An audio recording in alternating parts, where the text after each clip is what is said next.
আসসালামু আলাইকুম জনগণ, আমরা আবারও আমাদের আরেকটা এমসিকিউ ওয়ান শট ক্লাসে চলে এসেছি। এবং জনগণ, আজকে আমরা আমাদের সবচেয়ে ফেভারিট চ্যাপ্টারগুলোর মধ্যে একটা করব, যেটা হচ্ছে পরিমাণগত রসায়ন।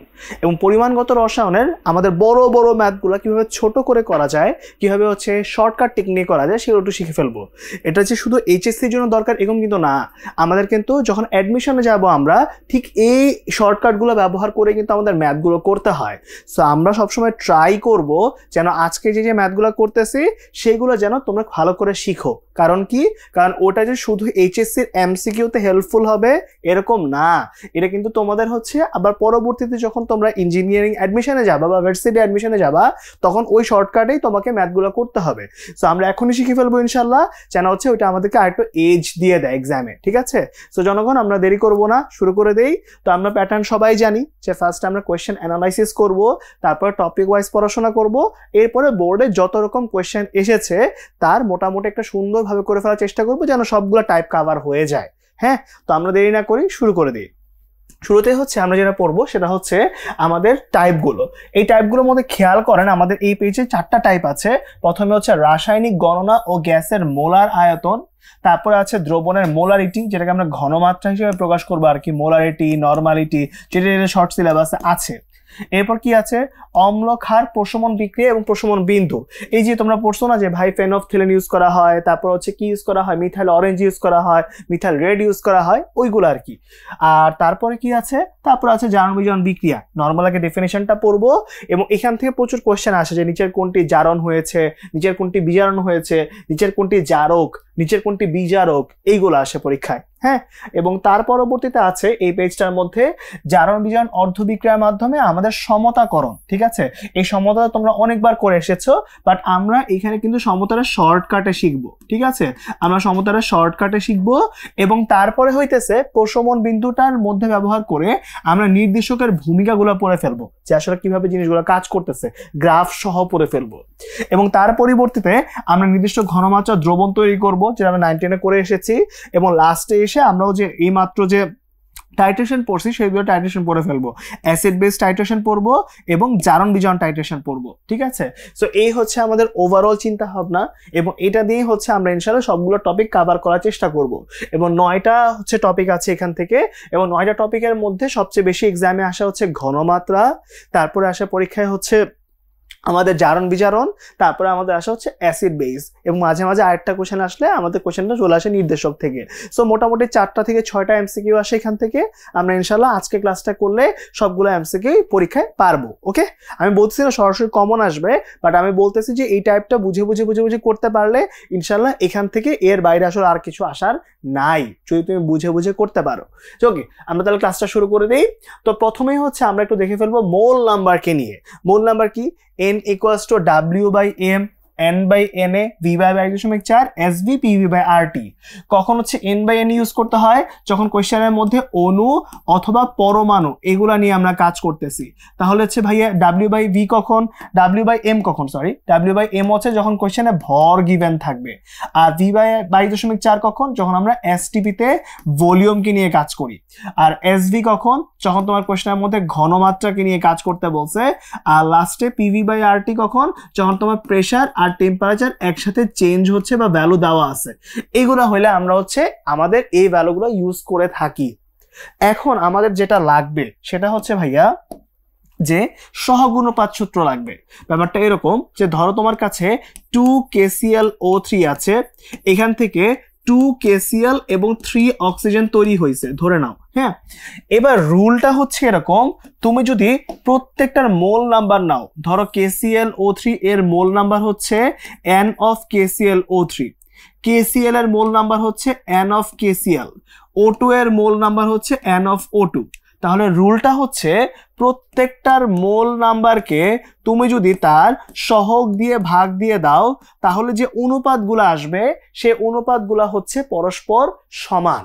যেমন তুমি কথাটা যদি একটু বুঝায় বলি যে এখানটার মধ্যে কি হয়েছে, এখানে A সহগ দিয়ে ভাগ দিয়ে দিব 2, এটাকে 2 দিয়ে ভাগ দিব 2, এটাকে 3 দিয়ে ভাগ দিব 3। তাহলে এই অনুপাতগুলো পরস্পর কি হয়ে যাবে? পরস্পর সমান হয়ে যাবে। ঠিক আছে ভাই? হয়ে গেল। তাহলে এবার পরেরটা যদি আমরা আরেকটু এক্সপ্লেন করি ব্যাপারটাকে নিয়ে, যে ধরো তোমার কাছে ক্যালসিয়াম কার্বনেট আছে, এর সাথে HCl আছে। ঠিক আছে, তাহলে এখানে ক্যালসিয়াম ক্লোরাইড প্লাস পানি প্লাস কার্বন ডাই অক্সাইড এরকম কিছু একটা হয়। তাহলে এখন তো খেয়াল করো তো দেখি ভাই, তাহলে যদি হচ্ছে আমরা একটা কাজ করি, এবার ওর যে মোল নাম্বার আছে সেই মোল নাম্বারকে তার কি দিয়ে ভাগ দিব, সহগ দিয়ে ভাগ করব। HCl কে নিয়ে যদি কাজ করি তাহলে কি করব, এর মোল নাম্বারকে এর সহগ দিয়ে ভাগ করব। তারপর ক্যালসিয়াম ক্লোরাইড যদি তোমার লাগে তাহলে এর মোল নাম্বারকে এর সহগ দিয়ে ভাগ, H2O কে লাগলে এর মোলকে এর সহগ দিয়ে ভাগ, এরপর কার্বন ডাই অক্সাইডকে তার সহগ দিয়ে ভাগ। সহজ কথা হচ্ছে এরপর তুমি কি করবা, কোশ্চেনের ডেটা পড়বা যে আসলে কার কার ভ্যালু দেওয়া আছে, কার কার ভ্যালু বের করতে বলছে, ওই অনুযায়ী বসাই দিবা, অ্যান্সার সবসময় মিলা যাবে ইনশাআল্লাহ। ঠিক আছে, বুঝতে পারছি সবাই? সহজ কিন্তু একদম, ঠিক আছে, কোনো প্যারা নিও না, ঠান্ডা মাথা খেলে ম্যাথ দেখতে থাকো, এক্সিকিউট করো, সবসময় অ্যান্সার মিলবে। হ্যাঁ, তো চলো আমরা একটু সুন্দর করে ম্যাথটা শুরু করে দেই। তো প্রথমে হচ্ছে মোলের কিছু ম্যাথ আছে, যেমন এই কোশ্চেনটা আমরা অনেকবার পড়ছি এখন পর্যন্ত, যে ভাই এটা কি, এটা হচ্ছে একটি নাইট্রোজেন অণুর ভর কত, তাই না? এখন এটা নর্মাল নিয়মে আমরা করি, ঠিক আছে? চিন্তা করে দেখো যে আমরা একটি নাইট্রোজেন অণুর ভর বের করতে চাই, তাহলে ভর বের করতে বলছে, সো এখানে কি লাগবে, W/m লাগবে, তাই না? আর এখানে কি অণুর পরিমাণকে নিয়ে কাজ করতে বলছে, সো এখানে কি বসবে, N/Na, তাই না? তাহলে ভ্যালু বসাও, একটা নাইট্রোজেন তার মানে এটা হচ্ছে N, তাই না? আর এখানে দেখো তো ভাই W ভ্যালুটা আমরা বের করতে চাই, যেহেতু নাইট্রোজেন তাহলে কি অণুর ভর চাইছি, নাইট্রোজেন অণুর সংকেত কি N2, তাহলে N2 এর আণবিক ভর কত, N2 আণবিক ভর হচ্ছে 28, তাই না? তাহলে এবার কত হয়েছে বলো তো, এটা হচ্ছে 1, এটা হচ্ছে কি অ্যাভোগাড্রো নাম্বার 6.02 10⁻23, তাই না? তো এটা খুব ভালো করে খেয়াল করো, দেখো তো কত আসে, এটা আসে হচ্ছে 28 ডিভাইড বাই 6.023 10⁻23, তাহলে এটা আসবে হচ্ছে 4.65, এটা আসছে W ভ্যালুটা 4.65 10⁻23 এত গ্রাম চলে আসছে। সো এবার দেখি এটা কত নম্বর অপশনের মধ্যে আছে, এটা গ্রামে অপশনের মধ্যে নাই, সবগুলো কেজিতে আছে। কেজিতে থাকলে কি করতে হবে, 1000 দিয়ে ভাগ দিতে হবে, তাহলে 1000 দিয়ে ভাগ দাও, তাহলে কি হবে 4.65 10⁻26 এত কেজি, 1000 দিয়ে ভাগ করলে এরকম আসবে। তাহলে কোনটা অ্যান্সার আসে দেখি, 4 পয়েন্ট সামথিং, তাহলে প্রথম দুটোতে এমনি বাদ, কারণ 4 আসে নাই, আর লাস্টের দুটোর মধ্যে -26, সো এটা হবে, হ্যাঁ এটা হবে, ওকে এইটা হবে, ওকে ঠিক আছে। তাহলে এই পর্যন্ত পারবো। তাহলে পরেরটার মধ্যে কি হয়েছে একটু দেখি, পরেরটার মধ্যে হচ্ছে এই জায়গাটায় আছে, প্রমাণ অবস্থায় 9 গ্রাম পানিতে কয়টি হাইড্রোজেন পরমাণু থাকে, তাই না? 9 গ্রামের মধ্যে কয়টা হাইড্রোজেন পরমাণু থাকে, তো আগে আমরা অণু বের করে নেই, তারপর দ্বিগুণ করে দিলে পরমাণু হয়ে যাবে, তাই না? তাহলে একটু ঠান্ডা মাথায় কাজ করে আগে আমরা পানি নিয়ে কাজ করব। পানি, তাহলে পানির ভর দেওয়া আছে, তাহলে আগে দেখি যে পানির ভরের মধ্যে কি আছে আসলে, তাই না? তাহলে এখন দেখো তো ভাই, আমরা কি জানি, যেহেতু পানির পরিমাণ, তো এখানে W/m ভরের জন্য বসাইলাম, পানির আগে অণু সংখ্যাটা বের করা আমাদের টার্গেট, সো আমরা N/n এটা নিছি, বারবার বলতেছি বড় হাতের N মানে কিন্তু হচ্ছে আমার অণু বা পরমাণু সংখ্যা, নিচেরটা হচ্ছে অ্যাভোগাড্রোস নাম্বার, ওকে? তাহলে এবার দেখো কি হইছে, W ভ্যালুটা কত 9, আমার পানির আণবিক ভর কত 18 ইন্টু হচ্ছে 6.02 10⁻23, তাহলে এখান থেকে কিন্তু বের হচ্ছে N এর ভ্যালু। Nটা কি, Nটা হচ্ছে H2O এর অণু সংখ্যা, আগে আমরা অণু সংখ্যাটা বের করে নিচ্ছি, তাহলে আমার জন্য হাইড্রোজেন এর পরমাণু সংখ্যা বের করাটা সহজ হয়ে যায়, ঠিক আছে? তাহলে কত এটা 0.5 6.023 10⁻23 করার আগে না এটা বোঝাই যায় যে 6.02 10⁻23 অর্ধেক হবে, সো 3 পয়েন্ট সামথিং হয়ে যাবে আর কি। সো এখানে N এর ভ্যালু আসতেছে হচ্ছে পানির জন্য আর কি, সেটা আসবে 3.015 10⁻23, এতগুলো কি আসছে, পানির অণু আসছে, তাই না? পানির অণু আসছে। কিন্তু আমার কি দরকার, আমার দরকার হচ্ছে ভাই যে হাইড্রোজেন যেটা আছে তার পরমাণু। তাহলে পানিতে চিন্তা করে দেখো, একটা পানির মধ্যে কি আছে, আমার 2টা হাইড্রোজেন আছে, রাইট? 2টা হাইড্রোজেন আছে, এক অণু পানিতে আমার 2টা হাইড্রোজেন পরমাণু আছে, রাইট? এক অণু H2O তে কি আছে, 2টা হাইড্রোজেন পরমাণু আছে। তাহলে এবার চিন্তা করে দেখো তো কি হয়েছে, যে আমাদের যদি হচ্ছে এক অণু পানিতে যেটা আছে সেখানে যদি 2টা হাইড্রোজেন পরমাণু থাকে, তাহলে এই মাত্র তুমি যেটা বের করলা যে ভাই 3.0115 10⁻23 এতগুলা হচ্ছে পানিতে, অণু পানিতে কি হবে, 2 ইন্টু 3.0115 10⁻23টা হয়ে যাবে। সো আলটিমেটলি কি আসবে, আলটিমেটলি 6.023 10⁻23 এই ভ্যালুটা আসবে। ঠিক আছে ভাই, পারবো তাহলে? তাহলে অ্যান্সার আসবে কত, অ্যান্সার আসবে হচ্ছে A নাম্বারটা, এই যে A নাম্বারটা অ্যান্সার আসবে, ওকে? A নাম্বারটা অ্যান্সার আসবে। ওকে, তো আমরা সুন্দর করে দুইটা ম্যাথ করে ফেলছি। আগের পেজে এই ম্যাথটা করে ফেললাম, এই পেজে এই ম্যাথটা করে ফেললাম। ঠিক আছে, তোমরা চাইলে কিন্তু এগুলো ঐকিক নিয়মে করতে পারবা, কোনো সমস্যা নাই। ঠিক আছে, যার যেমন সুবিধা করো, একই অ্যান্সার আসবে। ওকে, কিন্তু যখন তোমরা ভার্সিটি বা ইঞ্জিনিয়ারিং অ্যাডমিশনে যাবা তখন কিন্তু তোমাকে W/M N/N এভাবেই করতে হবে। সো এমনি প্র্যাকটিস করতে পারলে একটু ভালো হয়, আর কিছু না। বাট তুমি পরীক্ষা মার্ক পাইলেই চললো। ওকে, চলো পরেরটার মধ্যে কি হয়েছে, স্বাক্ষরে এই ম্যাথটার মধ্যে কাজ করতেছি। 500টা স্বাক্ষর করতে 55.56 মিলিগ্রাম ক্ষয় হয়েছে। গ্রাফাইট মানে কি, এটা হচ্ছে কার্বন, তাই না, কার্বন। আর এখানে প্রতিটা স্বাক্ষর মানে একটা সাইনে কাজ করলে কতটা হয়, তো একটু চিন্তা করে দেখো তো, যে তাহলে 500 বার সাইন করছি, তাহলে 500 বার সাইনে কতটুকু খরচ হয়েছে, 55.6 এত মিলিগ্রাম। মিলিগ্রাম মানে হচ্ছে এত গ্রাম, তাই না, এত গ্রামে নিলাম। তাহলে কয়বার সাইন করছো, একবার সাইন করছো, তাহলে একবার সাইনে করতে খরচ হইলো 55.6 10⁻³ ডিভাইড বাই হচ্ছে 500, এতটুকু খরচ হয়েছে, তাই না। তাহলে এটা হচ্ছে আমার ভরটা, তাই না, এই পরিমাণটা হচ্ছে আমরা ইউজ করে ফেলছি। তাহলে এবার আমার সূত্র কি, কতটি কার্বন খরচ হয়, তো চলো সূত্রটা বসাই দেই। তাহলে সূত্র কি ছিল, W/M হচ্ছে N/N, তাই না। তাহলে এবার W ভ্যালুটা বসায় দাও, কত দেওয়া আছে এখানে, 55.6 ডিভাইড বাই হচ্ছে 500 10⁻³ আর যেহেতু আমরা কার্বনকে নিয়ে কাজ করতেছি, ওর ভর কত, ওর ভর হচ্ছে 12, তাই না। আর এখানে N এর ভ্যালুটা তো আমরা এখনো জানি না, আর এই ভ্যালুটা আসবে 6.023 10⁻23। দেখছো, এক লাইনে ম্যাথ শেষ। ঠান্ডা মাথায় বসাই দিবা, সব সময় অ্যান্সার মিলবে। ঠিক আছে, এগুলোতে কোনো সমস্যাই নেই, খালি একটু বসে বসে করতে হবে, একটু ধৈর্য ধরে, আর কিচ্ছু না। ঠিক আছে, 6.023 10⁻23 আর নিচে হচ্ছে এত ইন্টু 12, তাহলে 5.58 10⁻80 এই ভ্যালুটা আসবে। ঠিক আছে, এই ভ্যালুটা আসবে এবং খুব সুন্দর করে ভ্যালুটা মরে গেছে। ঠিক আছে, মিলে গেছে, আমাদের জন্য খুব সুবিধা। তাহলে এই পর্যন্ত হয়ে গেল জনগণ। তাহলে পরের পেজে কি আছে একটু দেখে ফেলি। তাহলে পরের পেজে আছে হচ্ছে এই জিনিসটা, যে H2O2 নিয়ে কাজ করতেছে। তাহলে এখানে 16 গ্রাম অক্সিজেন। দেখছো, এখানে কিন্তু সমীকরণ লাগছে। দেখো, কিন্তু এতক্ষণ পর্যন্ত কিন্তু সমীকরণের কোনো কাজ ছিল না। যখনই সমীকরণটা লাগবে তখনই বুঝবো ওইখানে কি অ্যাপ্লাই করতে হবে, ওইখানেই হচ্ছে সহগ অনুপাত অ্যাপ্লাই করতে হবে। ঠিক আছে, কি অ্যাপ্লাই করতে হবে, সহগ অনুপাত সূত্র। ওই যে আগে বলছি না, যে প্রত্যেকটা মোলকে তার সহগ দিয়ে ভাগ দিতে হয়। তাহলে চলো জনগণ শুরু করে দেই। তাহলে এখানে কি হয়েছে দেখো, কাজ করতে বলছে কাকে কাকে নিয়ে, 16 গ্রাম অক্সিজেন। তাহলে অক্সিজেন দেওয়া আছে, আর লাগবে H2O2। তাহলে অক্সিজেন আর H2O2 হচ্ছে টার্গেট। তাহলে খেয়াল করো, তাহলে N of H2O2 আর এখানে দেখলাম NO2। কি বলছিলাম, এগুলো হচ্ছে তাদের মোল নাম্বার। এই মোল নাম্বারকে তার সহগ দিয়ে ভাগ দিব। H2O2 এর সহগ কত, 2 দিয়ে ভাগ, O2 এর সহগ কত, 1 দিয়ে ভাগ। তাহলে এই অনুপাতগুলো হচ্ছে পরস্পর কি সমান। ঠিক আছে, নাইস। তাহলে এই বন্ধু কাজটা করে দিলাম। তাহলে পরের সেকশনে কি আছে একটু দেখি।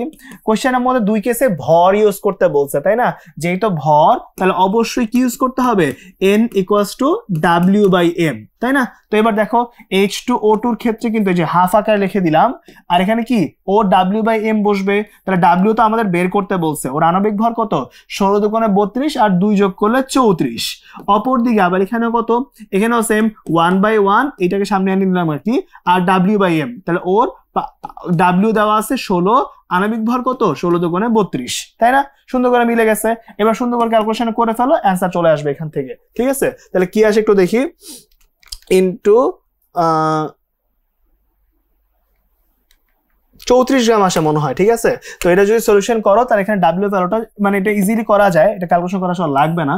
16 গুণ হচ্ছে 2 গুণ 34 আর এখানে কত 32। তাহলে 16 আর 2 গুণ করলে এটা কি হয়, 2 দিয়ে ভাগ করলে এটা 16 হয়ে যায়, 16 কাটা, সো অ্যান্সার আসবে হচ্ছে 34 এত গ্রাম। এটা আসলে ক্যালকুলেশন করা লাগে না, সো এখানে হচ্ছে 34 গ্রাম চলে আসছে। ঠিক আছে, সো অ্যান্সার হচ্ছে 34। ওকে, সুন্দর। তো এবার পরেরটার মধ্যে কাজ করে ফেলি আমরা তাহলে। ঠিক আছে, দেখি কি হয়।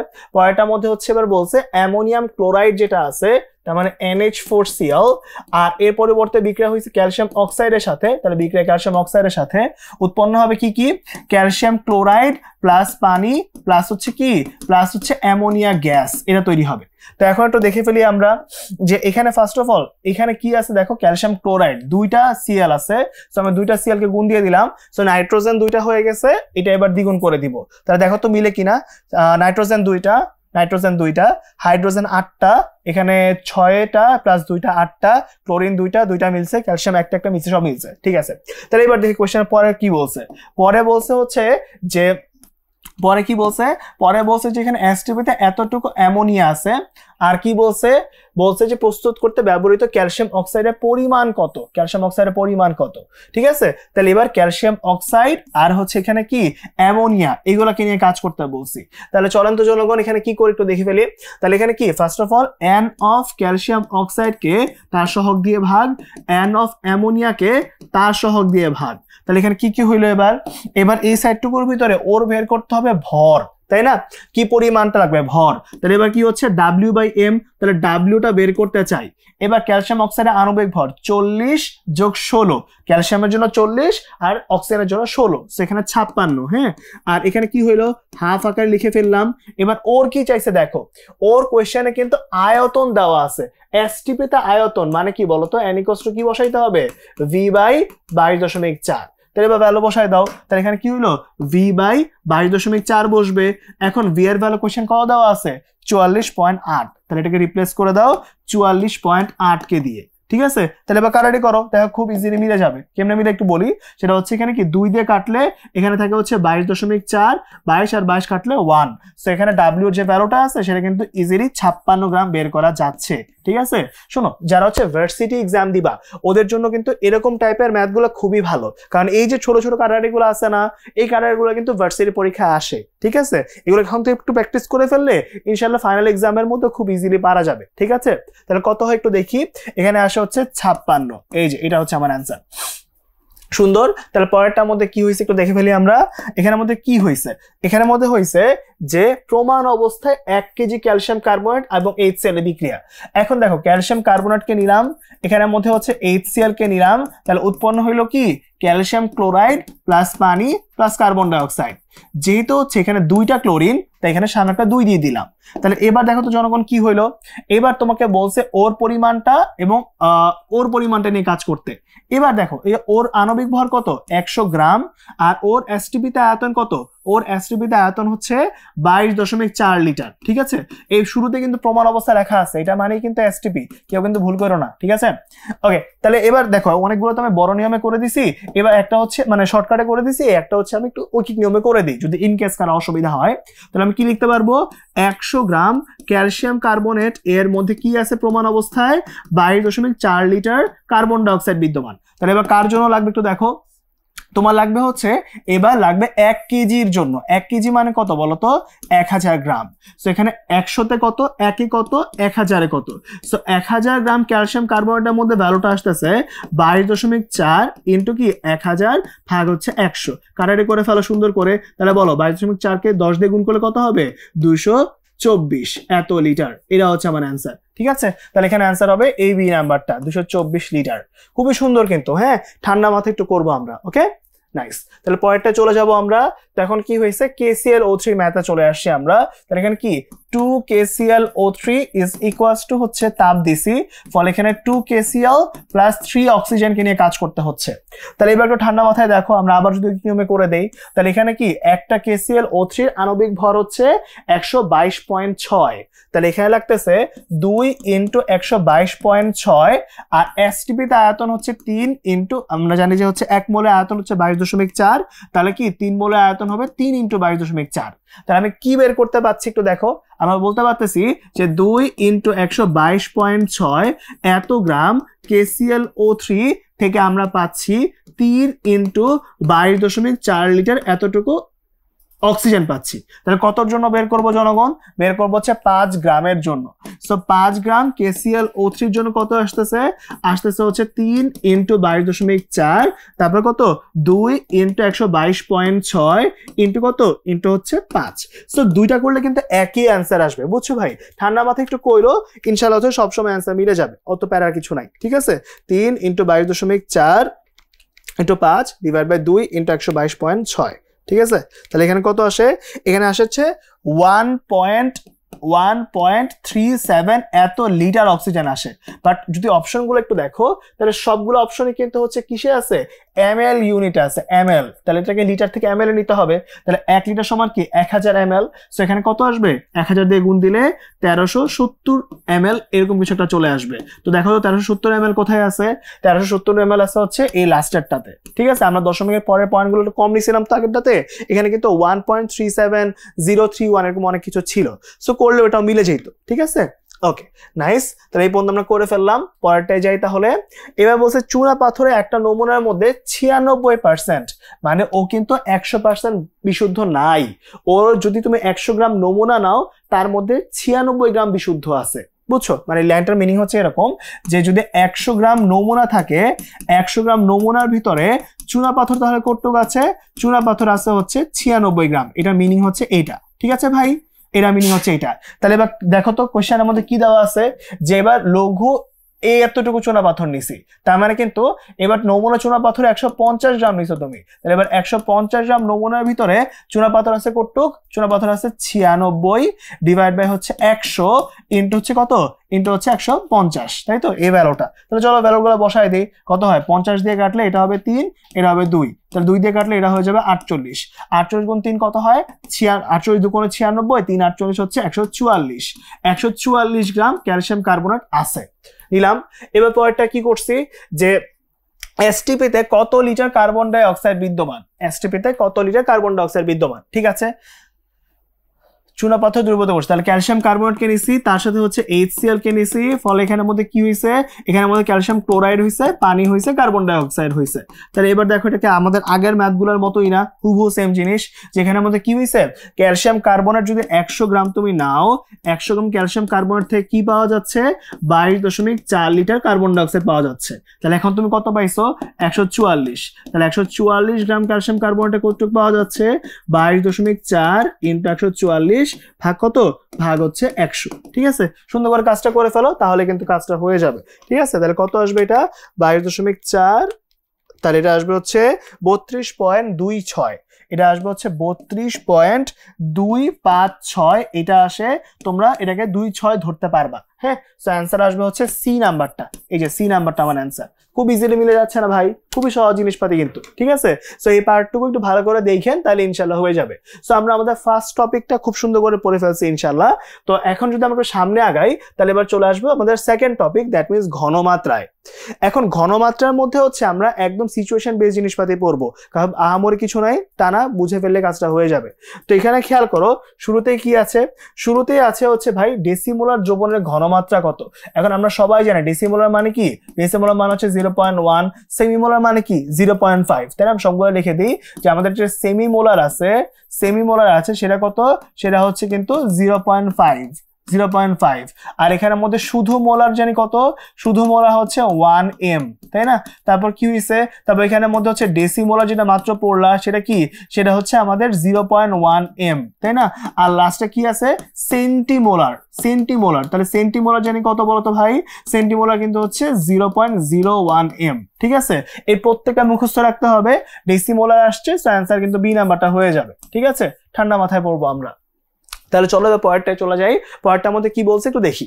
ওকে, তাহলে এবার চলো, এবার এখানটার মধ্যে থেকে আমরা কি করব? এই জিনিসটা নিয়ে পড়াশোনা করব।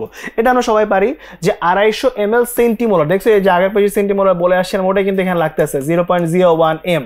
ভি এর ভ্যালু দেওয়া আছে। এই প্রস্তুত করতে কত গ্রাম অক্সালিক অ্যাসিড? অক্সালিক অ্যাসিডের সংকেত কিন্তু জানা থাকতে হবে সবার, হ্যাঁ? এতটুকু প্রয়োজন হবে। তো এবার খেয়াল করো ভাই, সূত্র কি ছিল? 9-10 পড়ছিলা যে ভাই সি ইজ ইকুয়ালস টু কি? W ইন্টু 1000 ডিভাইড বাই কত? M into V। এটা পড়ছিলা, তোমাদের মনে আছে কিনা? এবার এখান থেকে কত গ্রাম লাগবে চাইছে, সো W বের করব। সো CMV বাই 1000, এটা হচ্ছে সূত্র। তো চলো এবার ভ্যালুটা বসাই দেই। কি কি পাচ্ছি বলো? সি এর ভ্যালু কত? ঘনমাত্রা 0.01m। এবার এটার আণবিক ভর বের করতে হবে, তাহলে দেখি কত আসে। এটা 2, আর এটা হচ্ছে 24। 2 আর 24 কত হয়? 28। 2 আর 24 হচ্ছে 26। 26 আর 64, ঠিক আছে? 26 আর 64তে মোটামুটি 100 মতো চলে আসে। তাও একটু ক্যালকুলেট করে দেখি, নাহলে ভুল গেলে আবার সমস্যা, ঠিক আছে? হ্যাঁ ঠিক আছে, 90। এবার হচ্ছে 90 নিয়ে কাজ করব আমরা। তাহলে এবার খেয়াল করো, হ্যাঁ ঠিক আছে। ওকে, তাহলে এবার পরেরটায় যাই। পরেরটার মধ্যে হচ্ছে কি আছে? ভি এর ভ্যালু কোশ্চেন কত দেওয়া আছে? 250। তাহলে বসাও এখানে 250 ইন্টু কত? ইন্টু হচ্ছে 1000, তাই না? তাহলে এবার সুন্দর করে কাটাকাটি করে দাও, তাহলে কাজটা হয়ে যাবে। এখানের মধ্যে কি কি হয়েছে? 250 আছে, কাটলে 4 আসবে এখানে। সো এখানে 0.01 ইন্টু এটা করে দিলেই শেষ, ঠিক আছে? সো খুবই সহজ একটা ম্যাথ, ঠান্ডা মাথায় করব। তুমি চাইলে আরো এটাকে সিম্পলিফাই করতে পারো, ঠিক আছে? একটু জাস্ট বাসায় প্র্যাকটিস করলে ইজিলি পারবা, হ্যাঁ? সো এটা আসবে 0.225 এত এম, ঠিক আছে? ও সরি, এত গ্রাম, ভুল লিখছি, এত গ্রাম হবে, হ্যাঁ? তো এটা গ্রাম হয়ে যাবে, তাহলে কাজটা শেষ ইনশাআল্লাহ। তো এখানে কি 0.225 কত নাম্বারে আছে? এ নাম্বারে। সো এটা হচ্ছে আমাদের অ্যান্সার। হ্যাঁ, সো খুবই সহজ একটা ম্যাথ, 9 10 ম্যাথ, আমি জানি তোমরা পারো, একটু দেখে রাখতে বলতেছি আর কি। হ্যাঁ, কারণ এগুলো এমসিকিউতে আসছে, বোর্ড পরীক্ষায় আসছে। ওকে, তাহলে পরেরটায় চলে যাবো জনগণ। এখানে এই যে সোডিয়াম কার্বনেট, এটা রিসেন্ট টাইমটাতে অনেক বেশি আসছে, যে সোডিয়াম কার্বনেট আর একটা হচ্ছে H2SO4, ঠিক আছে, এই দুইটা, এইগুলো হচ্ছে রিসেন্ট টাইমটাতে পরীক্ষায় অলমোস্ট লাস্ট 3 বছরে 2 বার আসছে। সো এটা একটু ভালো করে করবো, ঠিক আছে।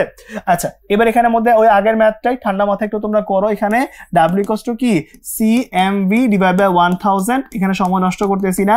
সি এর ভ্যালু কোশ্চেনে দেওয়া আছে কত? 0.05। এম এর ভ্যালু কিন্তু 106, ঠিক আছে, এম এর ভ্যালু 106 বসায় দাও। এখানে কি ভি এর ভ্যালু কত? 500, আর লাস্টে কি আছে? লাস্টে আছে হচ্ছে 1000। ভ্যালু বসায় দাও, তাহলে কি কি আসছে?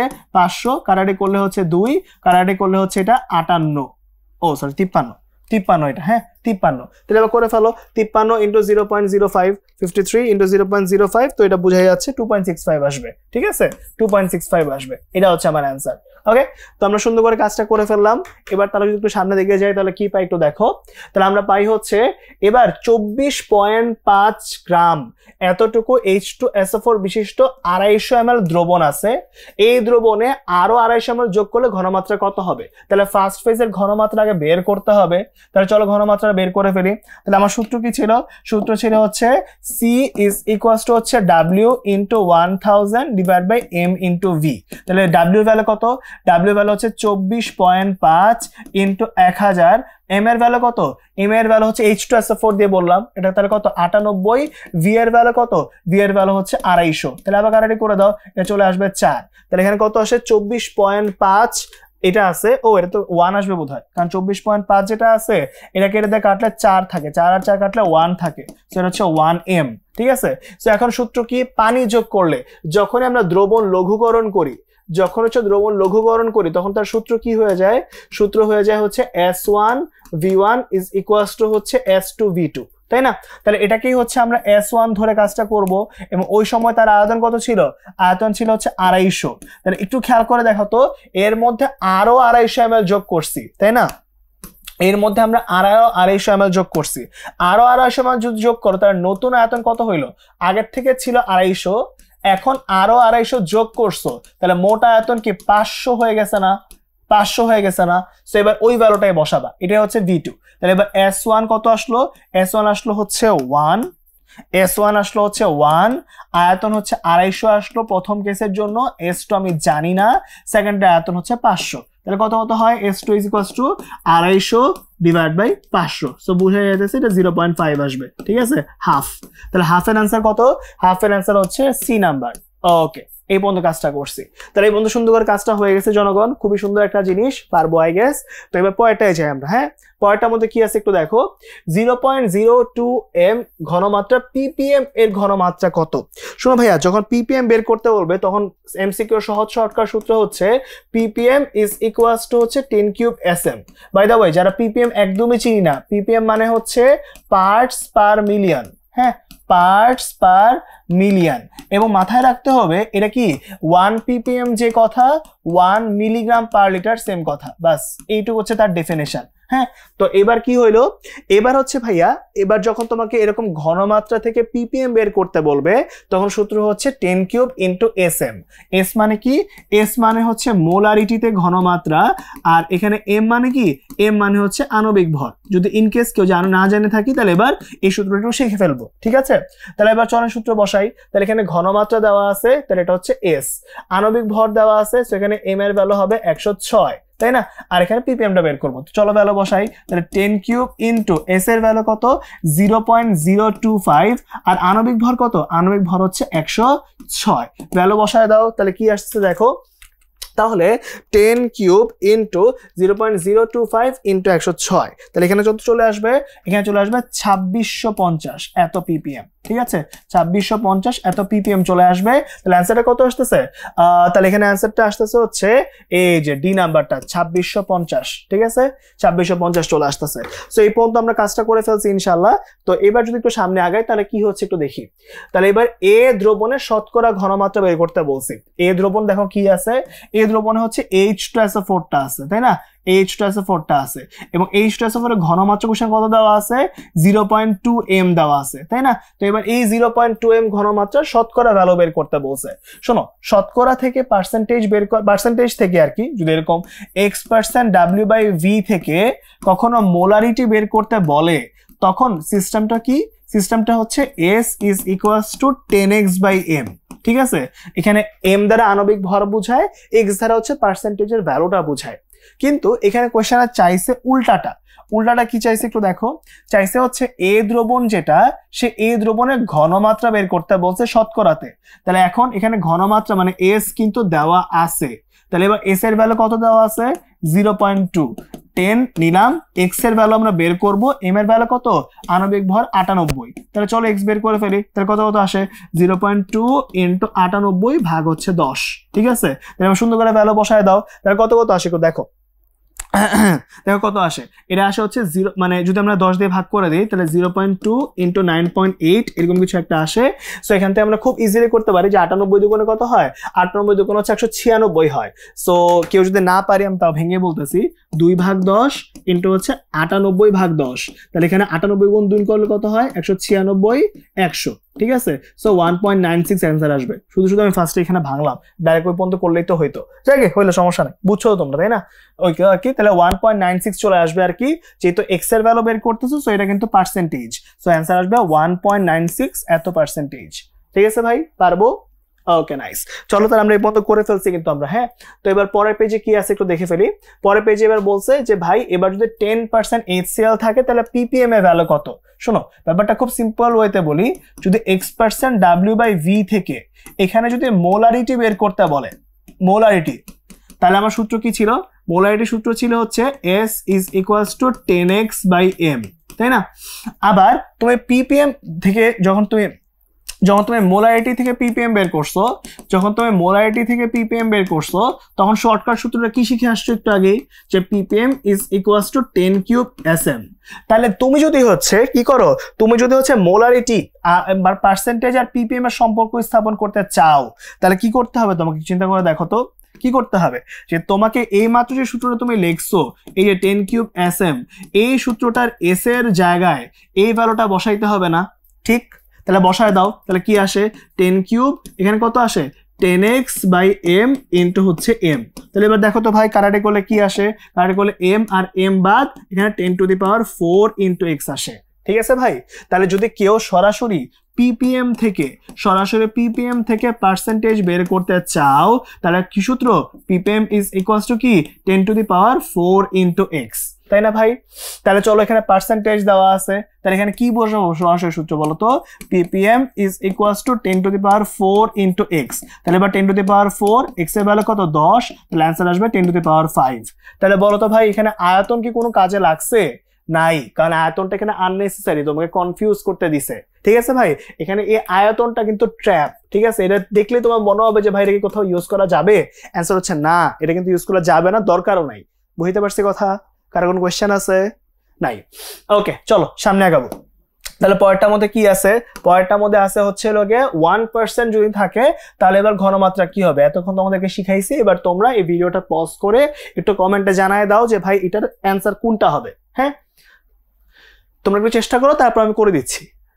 ওকে চলো, তাই যারা চেষ্টা করছো সবাইকে অনেক ধন্যবাদ। এবার হচ্ছে আমরা একটু এখানটার মধ্যে ভ্যালুটা করব, ঠিক আছে? তাহলে পার্সেন্টেজ থেকে মোলারিটি বের করতে বলছে, তাহলে সূত্র কি ছিল?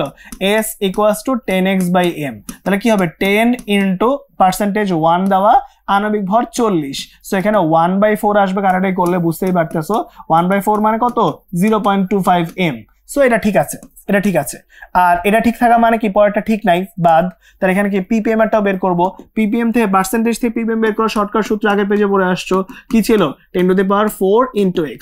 তাহলে 10⁴ ইন্টু পার্সেন্টেজ ছিল 1, সো অ্যান্সার আসবে 10⁴। তো এটাও কিন্তু ঠিক আছে, কারণ 10⁴ মানে কিন্তু 4টা শূন্যই, সো এটাও ঠিক আছে। অ্যান্সার হবে 1 আর 3। তাহলে অ্যান্সার হচ্ছে সি নাম্বারটা, তাই না জনগণ? একদম সহজ কিন্তু ভাই, ঠিক আছে? সো আমরা মোটামুটি কিন্তু ঘনমাত্রা অনেক দূর চলে আসছি। তাহলে সামনে আগে আর একটু দেখো, তাহলে সামনে আগালে কি আসে? সামনে আগালে এখানে চলে আসে বিশুদ্ধ পানির দ্রবণের ঘনমাত্রা কত। এবার খেয়াল করো, এটা হচ্ছে আমাদের সবারই একটু গ্যাঞ্জাম লাগে, বলে দিই একটু। সেটা হচ্ছে ভাই যখন তুমি কাজটা করতেছো খুব ঠান্ডা মাথায় একটু বুঝো, ঠিক আছে? যখন তুমি এখানে কাজটা করবা আমাদের ক্ষেত্রে জাস্ট এতটুকু মাথায় রাখতে হবে যে আমাদের 1 কেজি যে আয়তনটা আছে সেই আয়তনকে নিয়ে আমরা কাজ করতেছি, ঠিক আছে? ঠান্ডা মাথায় চিন্তা করে দেখবা, জাস্ট মাথায় রাখো যে আমাদের এই যে 1000 আছে, 1000, ঠিক আছে, 1000 গ্রাম। এখন ঠান্ডা মাথায় একটু বুঝবা যে 1 লিটার আমাদের মোল পার লিটারকে নিয়ে কাজ করতে হয়, তাই না? মোল পার লিটারকে নিয়ে কাজ করতে হয়। ঠান্ডা মাথায় একটু বুঝো যে অ্যাকচুয়ালি হইতেছে আমার পানির যে ঘনত্ব, সে পানির ঘনত্ব হচ্ছে 1 KG per litre, 1 KG per litre, ঠিক আছে? এখন 1 কেজি পার লিটার মানে কি, যে 1 লিটার আয়তনের মধ্যে পানির ভর কত, 1000 গ্রাম বা 1 কেজি, তাই না? 1000 গ্রাম বা 1 কেজি, তাই তো? এখন তোমার যদি মোলারিটি বের করতে হয় তাহলে তোমার কিন্তু এখানে মোল পরিমাণ লাগবে, ঠিক আছে? তার মানে তোমার কাছে এখন আছে 1000 গ্রাম পার লিটার, ওই তো, মানে আমি সহজ কথা বলতে যাচ্ছি যে 1 কেজি পার লিটার হচ্ছে তার ঘনত্ব, ওটাকে আমরা লিখতে পারি কি, আমরা লিখতে পারি হচ্ছে 1000 গ্রাম পার লিটার, যেটা আমি বললাম যে 1 কেজি মানে 1000 গ্রাম। কিন্তু তোমার লাগবে কি, তোমার লাগবে হচ্ছে মোল, তোমার লাগবে মোল, তাই না? তোমার গ্রাম দিয়ে কিন্তু কাজ হবে না, তোমার মোল লাগবে। সো এখন মোলে কিভাবে নেওয়া যায়, ওই যে মাত্র পড়ে আসছো n = W/m। তাহলে কি হবে বলো তো, এই গ্রামকে তুমি যদি আণবিক ভর দ্বারা ভাগ দাও তাহলে ও মোলে কনভার্ট হয়ে যাবে। তাহলে এবার আমাকে বলো তো 1000কে 18 দ্বারা ভাগ করি তাহলে কত আসবে, 55 পয়েন্ট সামথিং, ঠিক আছে? 55.55 আসবে, ঠিক আছে? সো এখানে আসবে হচ্ছে 55.56 এত আসবে, ঠিক আছে? এবং এটাই কিন্তু আমাদের কি, এটাই কিন্তু আমাদের পানির ঘনমাত্রা। এবং এটা কিন্তু পরীক্ষায় প্রচুর আসে, ভাই, ঠিক আছে? সো খুব ঠান্ডা মাথায় করব, এগুলো কিন্তু বোর্ড পরীক্ষা রিসেন্টলি আসা শুরু করছে, খুব ভালো করে দেখবো ইনশাল্লাহ। আর ডিওতেও কিন্তু এটা পরীক্ষায় আসে ভাই, খুব সাবধান, ঠিক আছে ভাই? ওকে, নাইস। তো আমরা একটু সামনের দিকে আগায় যাই তাহলে। এবার হচ্ছে আমরা আমাদের নেক্সট টপিকে চলে যাচ্ছি, সেটা হচ্ছে এখানের মধ্যে হচ্ছে আমরা কোনটা তাপমাত্রার উপর নির্ভরশীল নয় সেটা একটু জেনে ফেলি। তার একটু খেয়াল করে দেখো তো যে মোলারিটির সূত্র যদি একটু খেয়াল করে দেখো তাহলে সূত্র কি ছিল, S = W/m × V। ভুল লিখছি, S = হচ্ছে W/m × V। আচ্ছা, আবার দেখো তো যখন তুমি নরমালিটিকে নিয়ে কাজ করছো ওর সূত্র কি, N = SE। SE মানে হচ্ছে তুল্য সংখ্যা, ঠিক আছে? E মানে হচ্ছে তুল্য সংখ্যা, অ্যাসিড যতগুলো H+ বা ক্ষার যতগুলো OH- দান করে সেই সংখ্যাটা আর কি, ঠিক আছে? আর তাহলে হচ্ছে এটাও কি মোলারিটি, তাই না? মোলারিটির উপর নির্ভরশীল। শতকরা তো জানোই যে S = কি, S = হচ্ছে 10x/m, ওইখান থেকে আসে। সো x = কি আসে, SM/10, এরকম একটা কিছু আছে, ঠিক আছে? সো এখন খেয়াল করে দেখো তো ভাই একটা জিনিস, যে মোলারিটি কার উপর ডিপেন্ডেন্ট, মোলারিটি ডিপেন্ডেন্ট আয়তনের উপর। তাহলে টেম্পারেচার যদি চেঞ্জ করো করলে কি হবে, টেম্পারেচার চেঞ্জ করলে আমার কিন্তু ভলিউম চেঞ্জ হবে।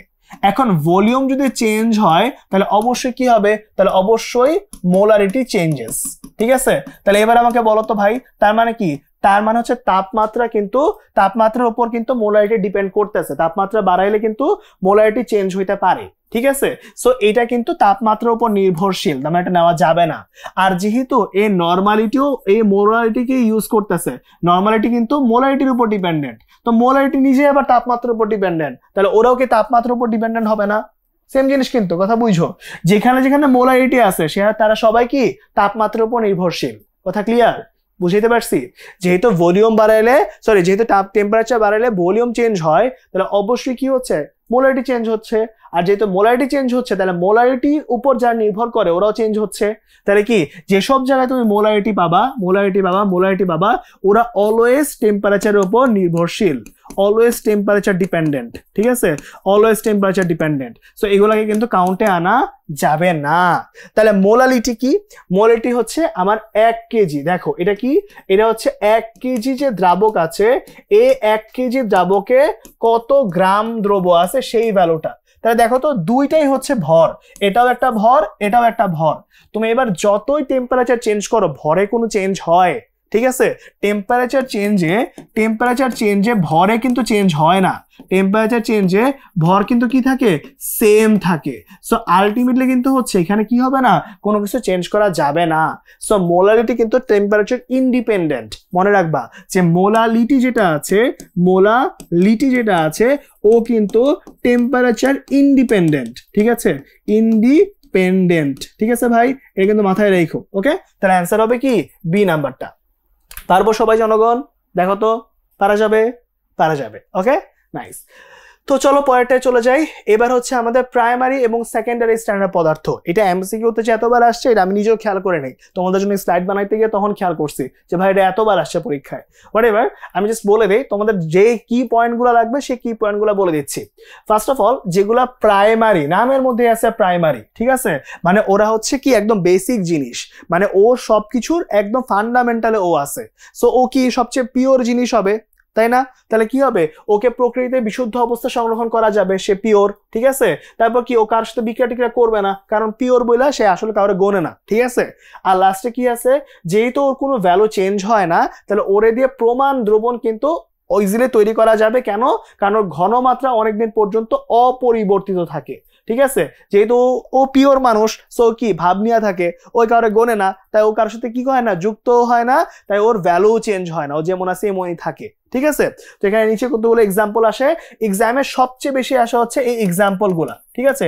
এই এক্সাম্পল গুলো হচ্ছে মাস্ট, ফরজ বলতে পারো, ঠিক আছে, ফরজ বলতে পারো।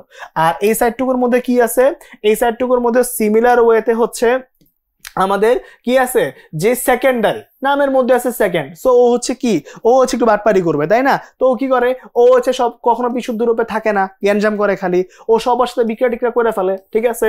এবং এর কারণে কি হয়, ওর ভ্যালুটা চেঞ্জ হয়ে যায়, ওর ভ্যালু কিন্তু চেঞ্জেবল, ঠিক আছে। সো মনে রাখবা যে প্রাইমারি, যে কোনো একটা মনে রাখবা, প্রাইমারি মনে রাখবা প্রাইমারি পিওর, প্রাইমারি কি পিওর, পিতে প্রাইমারি, পিতে পিওর। সো প্রাইমারি সবসময় পিওর থাকে, তাই কারোর সাথে বিক্রিয়া করে না, তাই কারোর সাথে কি করে না, তার প্রকৃতিতে ভালো অবস্থায় পাওয়া যায়, তাই ওর ভ্যালু চেঞ্জ হয় না, ঠিক আছে। আর লাস্টে এক্সাম্পল তো ফরজ দুই ক্ষেত্রে, ঠিক আছে, সবুজ কালারটা কিন্তু মার্ক করে দিছে, ঠিক আছে, এগুলা কিন্তু মাস্ট, এই দুটোর এক্সাম্পল কিন্তু মাস্ট। এবার একটা শর্টকাট আছে একটা, তোমাদেরকে বলে দেই, যেহেতু তোমরা এমসিকিউ এক্সাম দিবা। শর্টকাটটা হচ্ছে এরকম যে HCl ব্যতীত বাকি যাদের মধ্যে সি আছে, বাকি যাদের মধ্যে সি আছে ওরা সবাই কি, সি মানে সি, ইংলিশ সি লিটারটা আর কি, বাকি সি থাকলেই ওরা হবে হচ্ছে প্রাইমারি, ঠিক আছে। এটা মানে একটা খুবই সিলি শর্টকাট, বাট খুবই ইফেক্টিভ। মানে এটা কেন জানি কোনো, মানে এটা সবসময় অ্যান্সার মিলে, ঠিক আছে, অ্যাটলিস্ট তোমার অ্যাডমিশন পর্যন্ত সব অ্যান্সার এটাতে মিলবে, বুঝছো। খুবই সিলি মনে হয়, বাট খুবই কার্যকর। কিন্তু মনে রাখতে হবে HCl কিন্তু এই রুলটা মানবে না, একমাত্র ব্যতিক্রম হচ্ছে HCl, বাকি সবাই সি থাকলেই ও হচ্ছে প্রাইমারি স্ট্যান্ডার্ড, ঠিক আছে ভাই। তাহলে দেখো তো কি হচ্ছে, তাহলে এখানটার মধ্যে দেখো সবগুলোর মধ্যে খেয়াল করো, সোডিয়াম কার্বনেট সি আছে, H2C2O4 অক্সালিক অ্যাসিড সি আছে, K2Cr2O7 সি আছে, ঠিক আছে, ক্যালসিয়াম অক্সালেট সি আছে, সবগুলোতে সি আছে। সি থাকলে ওটা কি বলো তো ভাই, ওটা হচ্ছে প্রাইমারি স্ট্যান্ডার্ড। ওকে, শুধুমাত্র একমাত্র HCl যে আছে ওর মধ্যে সি থাকা সত্ত্বেও সেকেন্ডারি, বাস এইটুকু মনে রাখলেই কেল্লা ফতে, ঠিক আছে। তো চলো আমরা একটু পরে পেজে এমসিকিউ গুলো দেখে ফেলি, তাহলে বুঝতে আরো ইজি হবে। দেখি কি আছে, এখানে আছে হচ্ছে কোনটি সেকেন্ডারি স্ট্যান্ডার্ড পদার্থ, তার মানে এখানে কি করা যাবে না, এখানে হচ্ছে সি থাকা যাবে না। তাহলে এবার দেখো কি আছে, সোডিয়াম অক্সালেট, তাহলে এটা কি Na2C2O4, তাহলে সি আছে, সো হচ্ছে প্রাইমারি, যেহেতু সি আছে তাহলে ও প্রাইমারি, তাই না। তাহলে আবার দেখো পটাশিয়াম ডাইক্রোমেট, তাহলে K2Cr2O7, আবারও সি আছে, তাহলে এটাও কি, এটাও হচ্ছে প্রাইমারি। তারপরটা দেখি কি আছে, কস্টিক সোডা, এখানে সি নাই, তার মানে ও কি, ও হচ্ছে সেকেন্ডারি, তাই না, ও হচ্ছে সেকেন্ডারি। তারপরটা কি আছে, অক্সালিক অ্যাসিড, তাহলে এটা হচ্ছে H2C2O4, আবারও সি আছে, তাহলে আবারও কি, ও হচ্ছে প্রাইমারি। দেখছো ভাই, এখন কি একদম ইজি হয়ে গেছে না? সি থাকলে HCl বাদে বাকি যেটার মধ্যে সি থাকবে ওরা কিন্তু কি প্রাইমারি। ওকে, তাহলে কি আসো জনগণ বলো তো, এটার অ্যান্সার হচ্ছে AC নাম্বারটা, বিসমিল্লাহ বলে দাগায় দাও, ঠিক আছে ভাই, পারবো, নাইস। ওকে, ওকে, তাহলে এবার এই পর্যন্ত আমরা কাজটা করে ফেলছি। এবার দেখো ভাই এইখানটার মধ্যে হচ্ছে আমরা পরেরটা পড়ে ফেলবো। সেটা কি? সেটা হইতেছে ভাই এই পার্টটুকুর মধ্যে টাইট্রেশন বিক্রিয়ায় কোন যৌগ দিয়ে প্রমাণ দ্রবণ তৈরি করা যায়। প্রমাণ তৈরি করা যায় না, সরি স্যার যায় না বলছে, তাই না ভাই? যায় না বলছে। তাহলে প্রমাণ দ্রবণ তৈরি করা যাবে না কারে দিয়ে? যে সেকেন্ডারি, তাই না? প্রমাণ দ্রবণ তৈরি করা যাবে না কাকে দিয়ে? যে কি? যে হচ্ছে সেকেন্ডারি। যে হচ্ছে সেকেন্ডারি। সেকেন্ডারির মধ্যে কি সি থাকে নাকি থাকে না? অবশ্যই যার মধ্যে সি থাকে না, যার মধ্যে সি থাকে না, তাই না ভাই? ওকে, তাহলে চলো দেখি KMnO4 সি নাই, তাহলে এটা হবে, ঠিক আছে। এটার মধ্যে সি আছে, হবে না। সি আছে, হবে না। এটার মধ্যে সি আছে, হবে না। তাহলে অ্যান্সার শুধুমাত্র এই 1 নাম্বারটা, ঠিক আছে, KMnO4টা। ওকে, বুঝতে পারছি সবাই? পারবো? পারবো। তাহলে এই পর্যন্ত কিন্তু হয়ে গেছে। তাহলে এবার সেকেন্ড পোর্শনের মধ্যে যাই, দেখি কি হয়। সেকেন্ড পোর্শনের মধ্যে গেলে আসতেছে এখানে কোনটি প্রাইমারি স্ট্যান্ডার্ড পদার্থ। তাহলে এটা তো আরো সহজ, এতক্ষণ পড়েই ফেলছো যে সি খুঁজবো, সি খুঁজবো, তাইলে কিন্তু কাজ শেষ, তাই না? তাহলে চলো সি খুঁজি। তাহলে এখানে মধ্যে সোডিয়াম কার্বনেট সি আছে, সো এটা হবে। তারপর সোডিয়াম সালফেট সি নাই, বাদ। সি নাই, বাদ। সি নাই, বাদ। তাহলে অ্যান্সার হচ্ছে এ। ঠিক আছে ভাই, পারবো? একদমই সহজ কিন্তু, ঠিক আছে। টানা করে ফেলো, অ্যান্সার শেষ, কোনো প্যারার মধ্যেই নেই আমরা। ওকে, নাইস। তো এই পর্যন্ত হয়ে গেল। তাহলে পরেরটার মধ্যে যাই, কি হচ্ছে একটু দেখে ফেলি। পরেরটার মধ্যে হচ্ছে আমরা তুল্য সংখ্যা ও তুল্য ভরটা একটু আলাদা পেজে পড়তে চাই। তুল্য সংখ্যাটা কি? তুল্য সংখ্যাটা হচ্ছে একটা অ্যাসিড যে আছে, একটা অ্যাসিড যতগুলো হচ্ছে H+ দান করবে তা হচ্ছে তার তুল্য সংখ্যা। যেমন H2SO4 আছে, H2SO4 দুইটা H+ দান করে, তাই তুল্য সংখ্যা 2। আবার এখানে H3PO4 আছে, ওর তুল্য সংখ্যা ও কিন্তু 3টা H+ দান করে, তুল্য সংখ্যা 3। আবার H3PO3 যেটা আছে, ও কিন্তু 2টা H+ দান করে, তুল্য সংখ্যা 2। আবার H3PO2 একটা H+ দান করে, তাই তুল্য সংখ্যা কিন্তু 1। আবার HNO3 একটা H+ দান করে, তাই ওর তুল্য সংখ্যাও কিন্তু 1। ঠিক আছে। আবার তুমি যখন বেসকে নিয়ে কাজ করবা, বেস, ঠিক আছে, বেসকে নিয়ে কাজ করলে কি হবে, যতগুলা OH- দান করব ওইটাই হচ্ছে তার তুল্য সংখ্যা। ঠিক আছে, যেমন কি ক্যালসিয়াম হাইড্রোক্সাইড আছে, ক্যালসিয়াম হাইড্রোক্সাইডের মধ্যে 2টা OH দান করে, তাই ওর তুল্য সংখ্যা হচ্ছে 2। বা তুমি হচ্ছে নিতে পারো কি সোডিয়াম হাইড্রোক্সাইড, ওর তুল্য সংখ্যাও কত বলতো? ওর তুল্য সংখ্যা কিন্তু 1। আবার তুমি যখন সল্টকে নিয়ে কাজ করবা ভাই, সল্টকে নিয়ে কাজ করবা, সল্টের মধ্যে কি দেখবো? ক্যাটায়নের মোট চার্জ। ক্যাটায়ন যেটা আছে সে ক্যাটায়নের মোট চার্জটাই হচ্ছে তার তুল্য সংখ্যা। যেমন সবচেয়ে সহজ এক্সাম্পলটা তোমাদের বোঝাই, ক্যালসিয়াম কার্বনেট, এখানে ক্যালসিয়ামের চার্জ কত? +2, এই জন্য তুল্য সংখ্যা 2। ঠিক আছে। আবার তুমি সোডিয়াম কার্বনেটকে নাও, সোডিয়াম কার্বনেট কত? 2টা সোডিয়াম প্লাস আছে, তাহলে মোট চার্জ কত? মোট চার্জ কিন্তু +2, এই জন্য তুল্য সংখ্যা কিন্তু কত আসবে? 2 আসবে। ক্লিয়ার? পরীক্ষায় পারা যাবে ইনশাল্লাহ? পারা যাবে। এবার দেখো ভাই, আরেকটা জিনিস তোমাদের একটু বুঝায় দেই, সেটা হচ্ছে যদি এরকম টাইপের থাকে, ধরো তোমার কাছে Al2O3 এই টাইপের আছে, Al2O3 এর মধ্যে কি আছে বলতো? 2টা অ্যালুমিনিয়াম 3+ আছে, তাহলে 2টা অ্যালুমিনিয়াম 3+ এর মোট চার্জ কত? মোট চার্জ হচ্ছে +6, তার তুল্য সংখ্যা হচ্ছে 6। ঠিক আছে। বা তোমার কাছে ধরো এরকম Fe2O3 আছে, এখানে কি 2টা Fe3+ আছে, তাহলে এখানে মোট চার্জ কত? এখানেও কিন্তু মোট চার্জ +6, তাই তুল্য সংখ্যা কিন্তু এখানেও 6। ঠিক আছে ভাই, পারবো? পারবো। তাহলে এবার একটু খেয়াল করো যে তুল্য ভরটা তাহলে কি। তুল্য সংখ্যা তো বুঝলাম, তুল্য ভরটা কি? তুল্য ভর যেটা আছে সে তুল্য ভরটা হচ্ছে আমাদের আণবিক ভর, যেটা সে আণবিক ভরকে তুমি তুল্য সংখ্যা দিয়ে ভাগ করলে যে ভ্যালুটা পাও। ঠিক আছে, তুল্য সংখ্যা দিয়ে ভাগ করলে যে ভ্যালুটা পাও। যেমন ধরো তোমাকে H2SO4 এর তুল্য ভর যদি বের করতে বলি, H2SO4 এর তুল্য ভর, তাহলে H2SO4 তুল্য ভর আণবিক ভর কত? 98। আর কি বলছিলাম, একটা H2SO4 2টা H+ দান করে, সো তুল্য সংখ্যা কিন্তু 2, সো এখানে বসায় দাও 2, সো এখানে ভ্যালু আসবে কত? 49। ঠিক আছে। আবার খেয়াল করো, তোমাকে যদি পরীক্ষায় আসে সোডিয়াম কার্বনেট এর তুল্য ভরটা কত, তাহলে বলো তো এর তুল্য ভর কত? ওর আণবিক ভর হচ্ছে কত? 106, এটাকে তার কত? তুল্য সংখ্যা দিয়ে ভাগ দিবা, তাহলে সোডিয়াম কার্বনের তুল্য সংখ্যা কত বলো তো? 2 দিয়ে ভাগ, তাহলে 2 দিয়ে ভাগ দিয়ে দাও, অ্যান্সার আসবে 53। সো এখানে হচ্ছে আমি অ্যাসিড, বেস এবং সল্ট এই তিনটার তুল্য সংখ্যা নিয়ে আলোচনা করছি। জারক বিজারকের তুল্য সংখ্যা একটু পরে কাজ করব, বাট আপাতত ইনিশিয়াল এটা কেন বলে নিয়েছি, কারণ আসলে এখান থেকে যে তুল্য সংখ্যা পড়ছো ওই তুল্য সংখ্যাটা ব্যবহার করে তোমার সামনে অনেকগুলা কাজ করতে হবে। কারণ সামনে আসলে হচ্ছে আমরা যে অ্যাসিড বেস টাইট্রেশনটা পড়বো সেটার মধ্যেও কিন্তু তুল্য সংখ্যার কাজ অনেক বেশি। ঠিক আছে। সো এই জন্য এই পেজে তুল্য সংখ্যা কনসেপ্টটা ক্লিয়ার হওয়া খুবই খুবই দরকার ছিল। সবাই একটু ঠান্ডা মাথায় আরেকবার দেখে নাও যে পুরো পেজটা ঠিক আছে কিনা বা বুঝছো কিনা। হ্যাঁ, না হলে আরেকবার একটু রিক্যাপ দেখে নাও, তারপর সামনে ভিডিও দেখো, ঠিক আছে। কারণ তুল্য সংখ্যা না হলে বাকিটুকু বোঝা একটু টাফ। ওকে, চলো সামনে আগাই তাহলে। আর তাহলে হচ্ছে এবার কোয়েশ্চেন কি করছে দেখি। কোয়েশ্চেন করছে হচ্ছে অক্সালিক অ্যাসিডের ক্ষারকত্ব কত। ঠিক আছে, সবসময় মনে রাখবা যে অ্যাসিডত্ব মানে অম্লত্ব বা ক্ষারকত্ব তার তুল্য সংখ্যার সমান। কি বলছি যে কোন ক্ষেত্রেই অম্লত্ব বা ক্ষারকত্ব, কোশ্চেনে যেটাই চাক, অম্লত্ব বা ক্ষারকত্ব সর্বদা কার সমান, সর্বদা হচ্ছে তুল্য সংখ্যা সমান আসবে। ঠিক আছে, তুল্য সংখ্যা সমান আসবে। ঠিক আছে, তাহলে এবার দেখো অক্সালিক অ্যাসিডের সংকেত কি, H2C2O4।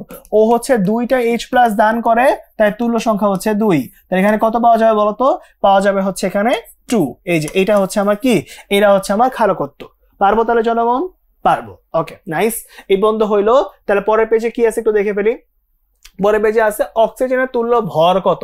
এটা কিন্তু একদম রিসেন্ট টাইমের কোয়েশ্চেন, 23 সালে আসছে। সো আমাকে বলো তুল্য ভর যেন কি ছিল। তুল্য ভর ছিল হচ্ছে আমার আলটিমেটলি কি, তুল্য ভর ছিল হচ্ছে আমার আণবিক ভর যেটা আছে, সে আণবিক ভরকে তুমি যদি হচ্ছে তুল্য সংখ্যা দিয়ে ডিভাইড করো তাহলে যে ভ্যালুটা পাওয়া যাবে। এবার তো একটা ফোকাস করে দেখো তো ভাই, আণবিক ভর যেটা আছে অক্সিজেন আণবিক ভর কত, অক্সিজেন অণুর আণবিক ভর হচ্ছে 32। ঠিক আছে, এবার খেয়াল করে দেখো ভাই, O2 কে নিয়ে যখন তুমি কাজ করবা, O2 তখন কিন্তু তোমাকে দুইটা ও নিয়ে কাজ করতে হচ্ছে। দুইটা ও 4টা ইলেকট্রন গ্রহণ করে 2টা O- ক্রিয়েট করে। সো এখানে কিন্তু ওর তুল্য সংখ্যা কিন্তু হচ্ছে 4। খুব সাবধান কিন্তু, ঠিক আছে।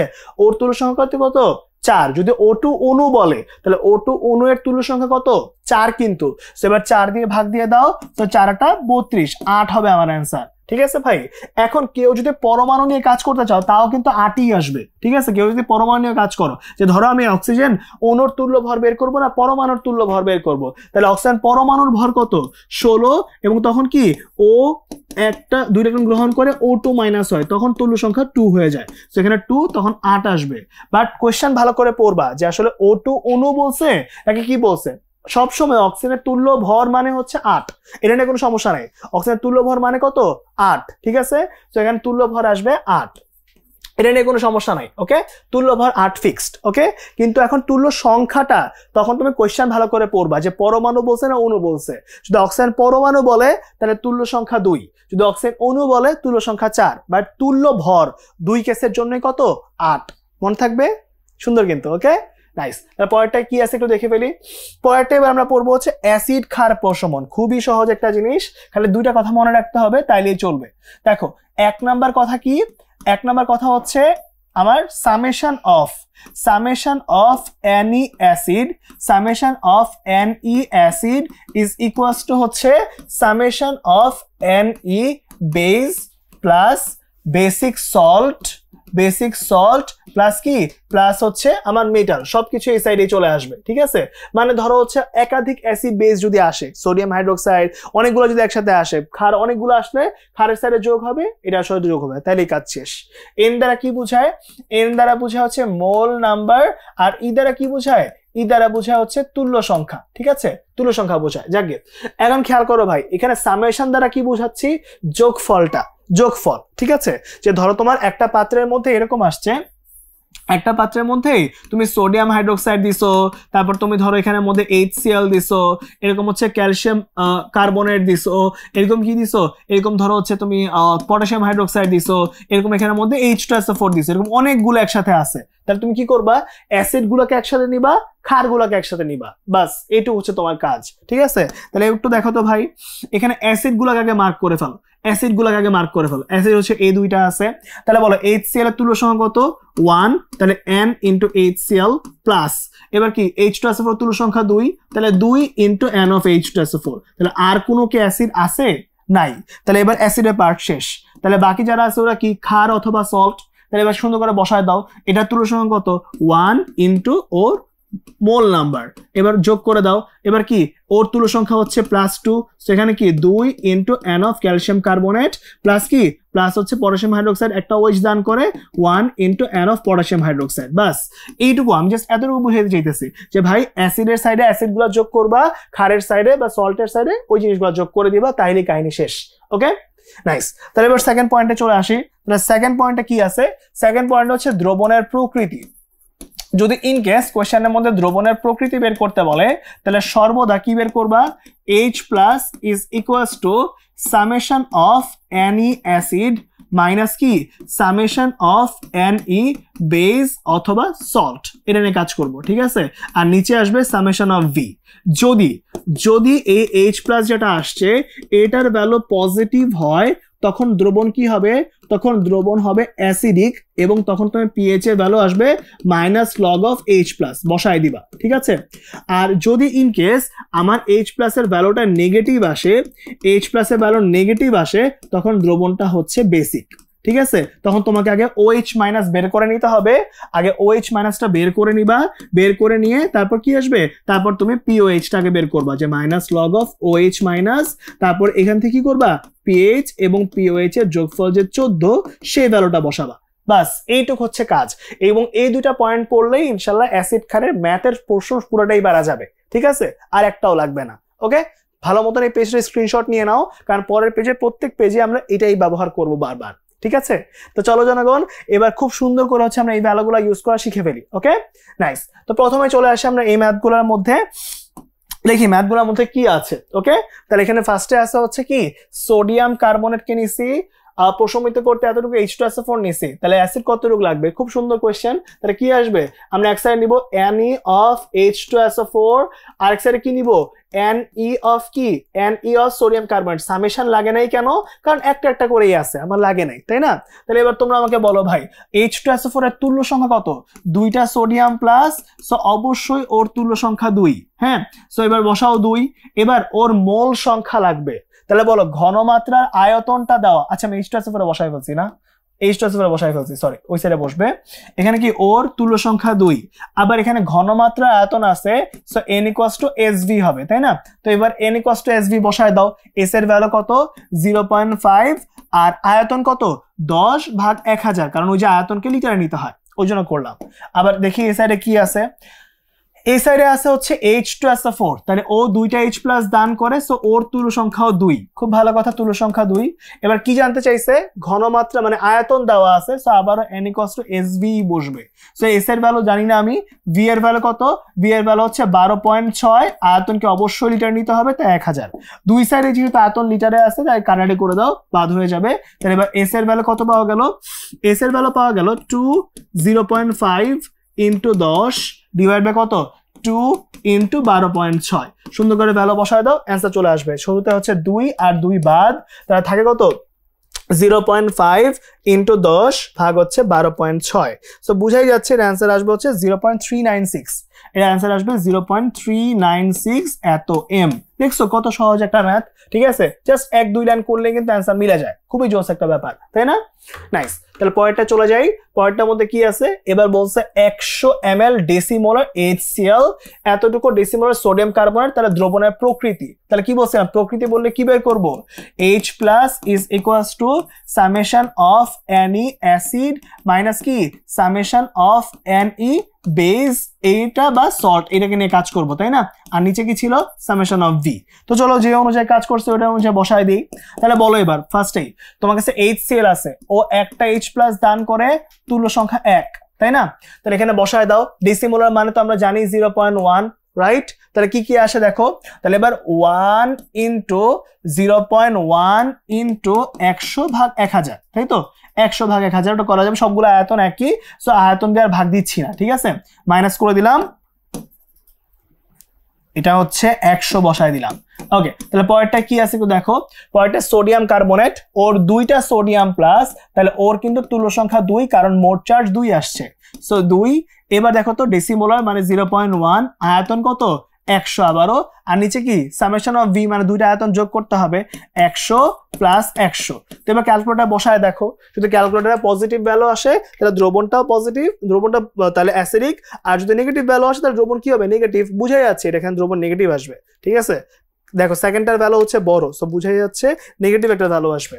সো এখানে যদি নেগেটিভ ভ্যালুটা আসে তাহলে অবশ্যই কি আমার দ্রবণটা হচ্ছে বেসিক, ঠিক আছে? বেসিক। তাহলে এটা হচ্ছে কি ক্ষারীয় টাইপের হয়ে যাবে, ক্ষারীয় টাইপের হয়ে যাবে। তো এখানে হচ্ছে আমরা বেস টাইপ নিয়ে কাজ করে ফেলছি, ক্ষারীয় টাইপের হয়ে গেল। ওকে, নাইস। তাহলে এবার আমরা পরেরটায় চলে যাব, দেখি কি হয়। এই পার্টটুকুর পরে হচ্ছে আমরা যাব হচ্ছে এই পেজটাতে, যে সময় আয়তন যদি নেই তাহলে প্রকৃতি কিরকম হবে, কারণ এই দুটো টাইপ পরীক্ষায় প্রচুর আসে, প্রকৃতি আর সময় আয়তন। সময় আয়তন নিলে তুমি এটার আয়তনও ভি ধরবা, এটার আয়তনও ভি ধরবা, তাহলে একই সিস্টেম, ঠিক আছে, তোমার কোনো সূত্রে কিন্তু চেঞ্জ হয় নাই। তুমি আবারও এইচ প্লাস এর ভ্যালু বের করবা, সিমিলার ওয়েতে তুমি কি বসাবা, আবার ওর তুল্য সংখ্যা হচ্ছে 2 আর ওর তুল্য সংখ্যা হচ্ছে 1, তাহলে ভ্যালু বসাও 2 ইন্টু অ্যাসিড আগে বসে, সো 2 ইন্টু 0.1 ইন্টু ভি, নিলাম ভি মাইনাস কত বলতো, আমার সোডিয়াম হাইড্রোক্সাইড তুল্য সংখ্যা 1, ঘনমাত্রা 0.1, আয়তন হচ্ছে ভি, আর নিচে দুইটা আয়তনের যোগফল। সো এখানে ভি প্লাস ভি করলে সরাসরি হচ্ছে 2v চলে আসে। সো এখানে বুঝতেই পারতেছো যে আমরা যখন কাজটা করবো, আমি একবার 2v লিখলাম। তাহলে এবার লাভটাকে একটু দেখো, খেয়াল করো তো, কমন যদি নেই তাহলে এবার উপরে নিচে কি ভি কাটাটি চলে যায় না? চিন্তা করে দেখো তো, যদি উপর থেকে ভি কমন নেই তাহলে ভি আর ভি কারেন্টে চলে যায়, তাহলে কি কি থাকলো বলো তো, এখানে থাকলো 2 ইন্টু 0.1 মাইনাস কি, মাইনাস হচ্ছে 1 ইন্টু 0.1 ডিভাইড বাই 2, এটা ইজিলি করা যায়। এটা কি 0.2, এটা আসবে 0.2, এটা হচ্ছে 0.1 ভাগ 2, এটা বুঝাই যাচ্ছে এটা কি 0.1 ভাগ 2, মানে পজিটিভ একটা ভ্যালু আসছে। তো পজিটিভ ভ্যালু যদি আসে তো বুঝাই দিতেছে এটা কি হবে, এটা হচ্ছে অম্লীয় হবে, ঠিক আছে। দ্রবণটার H প্লাস এর ভ্যালু পজিটিভ যদি আসে তাহলে এটা কি অম্লীয়, আর যদি না আসে তাহলে এটা কি ক্ষারীয়, শেষ, ঠিক আছে। ইভেন যদি তোমার কোয়েশ্চেনে কখনো পিএইচ চায় তাহলে কিন্তু তুমি এখান থেকে H প্লাস বের করার পর সরাসরি এখানে পিএইচ এর ভ্যালু বসাই দিবা, minus log of H plus এর মধ্যে সরাসরি ভ্যালুটা বসাই দিবা, তাইলেই কাজ শেষ, ঠিক আছে। এখানের মধ্যেও ইন কেস যদি H প্লাস এর ভ্যালু নেগেটিভ আসে তাহলে তখন কি করবা, ধর এখানে কত ভ্যালু আসছিল, 0.05 আসছিল না, এটা মাইনাস 0.05 আসছিল, ঠিক আছে। সো এখানে তুমি সরাসরি লিখে দিবা যে OH মাইনাস যদি করো, চিন্তা করে দেখো OH মাইনাস হলে এখন সামনে কে আসবে, ও সামনে চলে আসবে, ও পিছে চলে যাবে, সো এই একই ভ্যালু জাস্ট এই ভ্যালুটা পজিটিভ হয়ে যাবে, ঠিক আছে। OH নিলে এই ভ্যালুটা পজিটিভ আসবে, তখন তুমি কি করবা, POH ইজ ইকুয়ালস টু আসবে মাইনাস লগ অফ 0.05 বসাই দিবা, তারপর কি PH is equals two 14 minus POH, এটা করে দিবা। ইন কেস যদি কোয়েশ্চেনে PH চায়, ঠিক আছে, কোয়েশ্চেন কিন্তু নরমালি চায় নাই, এটা আমি জাস্ট এক্সট্রা বলে রাখলাম, যদি ইন কেস যদি কোয়েশ্চেনের মধ্যে পিএইচ চায়, যদি পিএইচ চায় তাহলে, ঠিক আছে, যদি পিএইচ চায় তাহলে, না কিন্তু বের করবো না আমরা, হ্যাঁ, যদি পিএইচ চায় তাহলে, ঠিক আছে, যদি পিএইচ চায় তাহলে কেমনে করবো ওটা বলে দিচ্ছি আর কি, আর কিছু না। চলো তাহলে পরের পেজে চলে যাই জনগণ, আমরা এই পর্যন্ত পড়ে ফেললাম। তাহলে পরের পেজে আবার আমাদের কাছে আছে এই ম্যাথটা আছে। এবার এই ম্যাথটার মধ্যে কি হয়েছে, দ্রবণ 3টা আছে, খুব সুন্দর, এই CH3 যেটা বলা হয়েছে, ইথানোয়িক অ্যাসিড আছে, সোডিয়াম হাইড্রোক্সাইড আছে, H2SO4 আছে, খুব ভালো। বলছে কি, বলছে হচ্ছে আমার যে 2 নাম্বারটা আছে, 2 নং পাত্রে একটা প্রমাণ দ্রবণ, 2 নাম্বার পাত্রে একটা প্রমাণ দ্রবণ, 2 নাম্বার পাত্র যেটা আছে সেটা একটা প্রমাণ দ্রবণ, হ্যাঁ, জানা দ্রবণের ঘনমাত্রা মানে তো প্রমাণ দ্রবণ হবেই, ঠিক আছে। সো আমরা দ্রবণের ঘনমাত্রা জানি, সো এটা প্রমাণ দ্রবণ, ঠিক আছে, নাইস। তারপরটা কি, 1 এবং 2 নাম্বারের ঘনমাত্রা শতকরা এককে ভিন্ন। আচ্ছা, 1 এবং 2 নাম্বার পাত্রের ঘনমাত্রা শতকরাতে ভিন্ন। শতকরা সূত্র সবার মনে আছে না, মাত্র পরে আসছিলাম, 10x/m, 10x/m। সো এদের ঘনমাত্রা সেম হইলেও না, ঘনমাত্রা তো ভিন্ন, ঠিক আছে। আচ্ছা তাহলে বের করতে হবে, ঠিক আছে, চলো তাহলে বের করে দেখি কি আসে। s = 10x/m, তাহলে এটা x = কি আসবে, sm ডিভাইড বাই হচ্ছে 10, এটা করতে হবে। তাহলে এবার s এর ভ্যালু কত, 0.1 বসাও, 0.1 ইনটু কত, আণবিক ভর হচ্ছে ইথানোয়িক অ্যাসিডের 60 ডিভাইড বাই কত, 10, তাহলে এটা আসবে 0.6%, এটা আসছে। তারপরটা কত, 2 নাম্বার পাত্রের জন্য, ও 3 বলছে, সরি 3 বলছে, 3 নাম্বার 1 আর 3 তো বলছে না, হ্যাঁ ঠিক আছে। তাহলে আবারও x এর ভ্যালু বের করো, s এর ভ্যালু কত, 0.02, আণবিক ভর হচ্ছে 98, আর এটা কত, এটা হচ্ছে 10। সো বুঝে যাচ্ছে এটা 0.02, 98, আর এটা হচ্ছে কত, 10 দিয়ে ভাগ, সো এটা আসবে 0.2%, সো সেম হয় নাই, ঠিক আছে। সো ভিন্ন কথা সত্য, এটাও ঠিক আছে, এটাও ঠিক আছে। 2 নং পাত্র দিয়ে 1 নম্বর পাত্র সম্পূর্ণ প্রশমিত করা যায়, তো চলো দেখি প্রশমিত করা যায় কিনা। 2 কে দিয়ে 3 কে করতে বলছে, 2 কে দিয়ে 3 কে করতে বলছে, তো চলো এবার সুন্দর করে হচ্ছে আবারও H প্লাস এর ভ্যালুটা বের করে ফেলো। যদি প্রশমিত হয় তাহলে কি H প্লাস এর ভ্যালুটা 0 আসবে, দেখি 0 আসে কিনা। তো বলো ওর তুল্য সংখ্যা কত, 2, তাহলে বসাও 2 ইন্টু ঘনমাত্রা ইন্টু কত, আয়তন, তাই না, মাইনাস কত, মাইনাস হচ্ছে এখানে কি সোডিয়াম হাইড্রোক্সাইড তুল্য সংখ্যা 1, তাহলে কত 0.02 ইন্টু হচ্ছে 20, আর এখানে মোট আয়তন কত, মোট আয়তন হচ্ছে 20 যোগ 20 মানে হচ্ছে 40। দেখো ইজিলি বুঝাই যাচ্ছে যে এখানে কিন্তু 1 এখানে 2, সো এখানে হচ্ছে অবশ্যই ভ্যালুটা পজিটিভ ভ্যালু আসবে, তার মানে দ্রবণটা হচ্ছে অ্যাসিডিক, তার মানে পূর্ণ প্রশমিত কিন্তু হবে না, ঠিক আছে, পূর্ণ প্রশমিত হবে না, দ্রবণের মধ্যে অবশিষ্ট অ্যাসিড পাওয়া যাবে। সো অ্যান্সার হচ্ছে 1 আর 2, এই দুইটা ঠিক আছে, অ্যান্সার হবে এইটা। পারবো সবাই? কোনো সমস্যা আছে কারো? নাই কিন্তু, হ্যাঁ।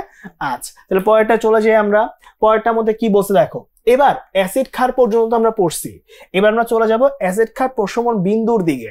তো কাহিনী হচ্ছে যে আমরা যে কোনো অ্যাসিড বেজের মধ্যে যে কোনো হচ্ছে আমাদের কি নিতে পারবো না, যে কোনো হইতেছে আমাদের নির্দেশক যোগ করতে পারবো না। নির্দেশক বলতে তোমাদের মাথায় কি আসে, ছোটবেলায় লিটমাস পেপার, তাই না?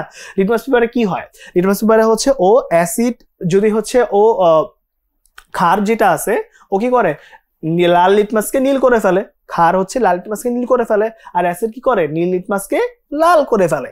তো এই যে একটা ক্ষারে এক ধরনের কালার দেওয়া আর অ্যাসিডে এক ধরনের কালার দেওয়া, ওইটাকে আমরা বলি হচ্ছে তার কি নির্দেশক। তো এখন কোন নির্দেশক কি কাজ করবে সেটা নিয়ে আমরা কাজ করতে চাই।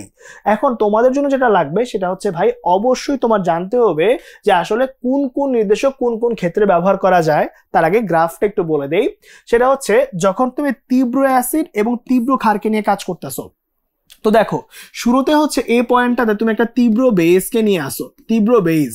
এখন তীব্র বেস বলে ওর পিএইচ এর ভ্যালু 14 এর আশেপাশে আছে, ঠিক আছে।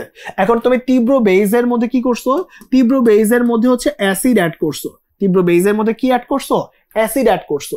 তাহলে এখানে ধীরে ধীরে ধীরে ধীরে করে কি হয়েছে, ওর এই কার্ভটা এরকম কমে যাচ্ছে, কারণ কি বেস কমতেছে অ্যাসিড বাড়তেছে। এবার একটা পয়েন্টে এরকম আসবে যে সে কি হয়েছে, মানে নিউট্রাল হওয়ার জাস্ট আগের পয়েন্টটা সে কি বেস, নিউট্রাল হওয়ার পরের পয়েন্টটা হচ্ছে দ্রবণটা অ্যাসিডিক। কথাটা বুঝছো, যে পয়েন্টে নিউট্রাল ওই পয়েন্টে দ্রবণটা কি, দ্রবণটা হচ্ছে কোন রকম অ্যাসিড ক্ষার ধর্মতা নাই, তাই না। এখন নিউট্রাল হওয়ার জাস্ট এক ফোঁটা আগে সে কি ছিল, ক্ষার, এক ফোঁটা পরে সে কি হয়ে গেছে, অ্যাসিড, কারণ তুমি ক্ষারের মধ্যে অ্যাসিড যোগ করতেছো। তো এখন কি হচ্ছে, এখন এখানের মধ্যে এরকম একটা এরকম কার্ভ লাইন পাওয়া যাচ্ছে, এরকম কার্ভ লাইন পাওয়া যাচ্ছে। আর এরপর কি হবে, একবার দ্রবণটা এই কার্ভ যেটা আছে সেটা হচ্ছে অলমোস্ট দেখা যায় যে 10 বা 11 আশেপাশ থেকে, 10 বা 11 আশেপাশ থেকে অলমোস্ট হচ্ছে 4 পর্যন্ত হয় তীব্র অ্যাসিড তীব্র ক্ষারের ক্ষেত্রে। আর এরপরে হচ্ছে ধীরে ধীরে কি হয়, যত যোগ করবা সে এই পর্যন্ত এভাবে থাকে। সো এই যে লাইনটা, এই লাইন রেঞ্জের মধ্যে এই যে যেটুকু হচ্ছে একদম স্ট্রেট থাকবে, হ্যাঁ এটা স্ট্রেট হবে আর একটু, হ্যাঁ যেটুকু এরকম স্ট্রেট থাকবে, এই স্ট্রেট যে পোর্শনটুকু পাওয়া যাবে এই রেঞ্জের মধ্যে যে নির্দেশকগুলো থাকবে সেগুলো এখানে ব্যবহার করা যাবে, অন্যগুলো ব্যবহার করা যাবে না। বাস এটুকু মনে রাখলে চলবে, ওকে। এবার তাহলে খেয়াল করো, এখন যখন তুমি কাজ করতেছ তীব্র অ্যাসিড এবং মৃদু ক্ষার, তার মানে কি মৃদু ক্ষার মানে ওর পিএইচ এবার 8 এর আশেপাশে, 7 এর আশেপাশে, ঠিক আছে।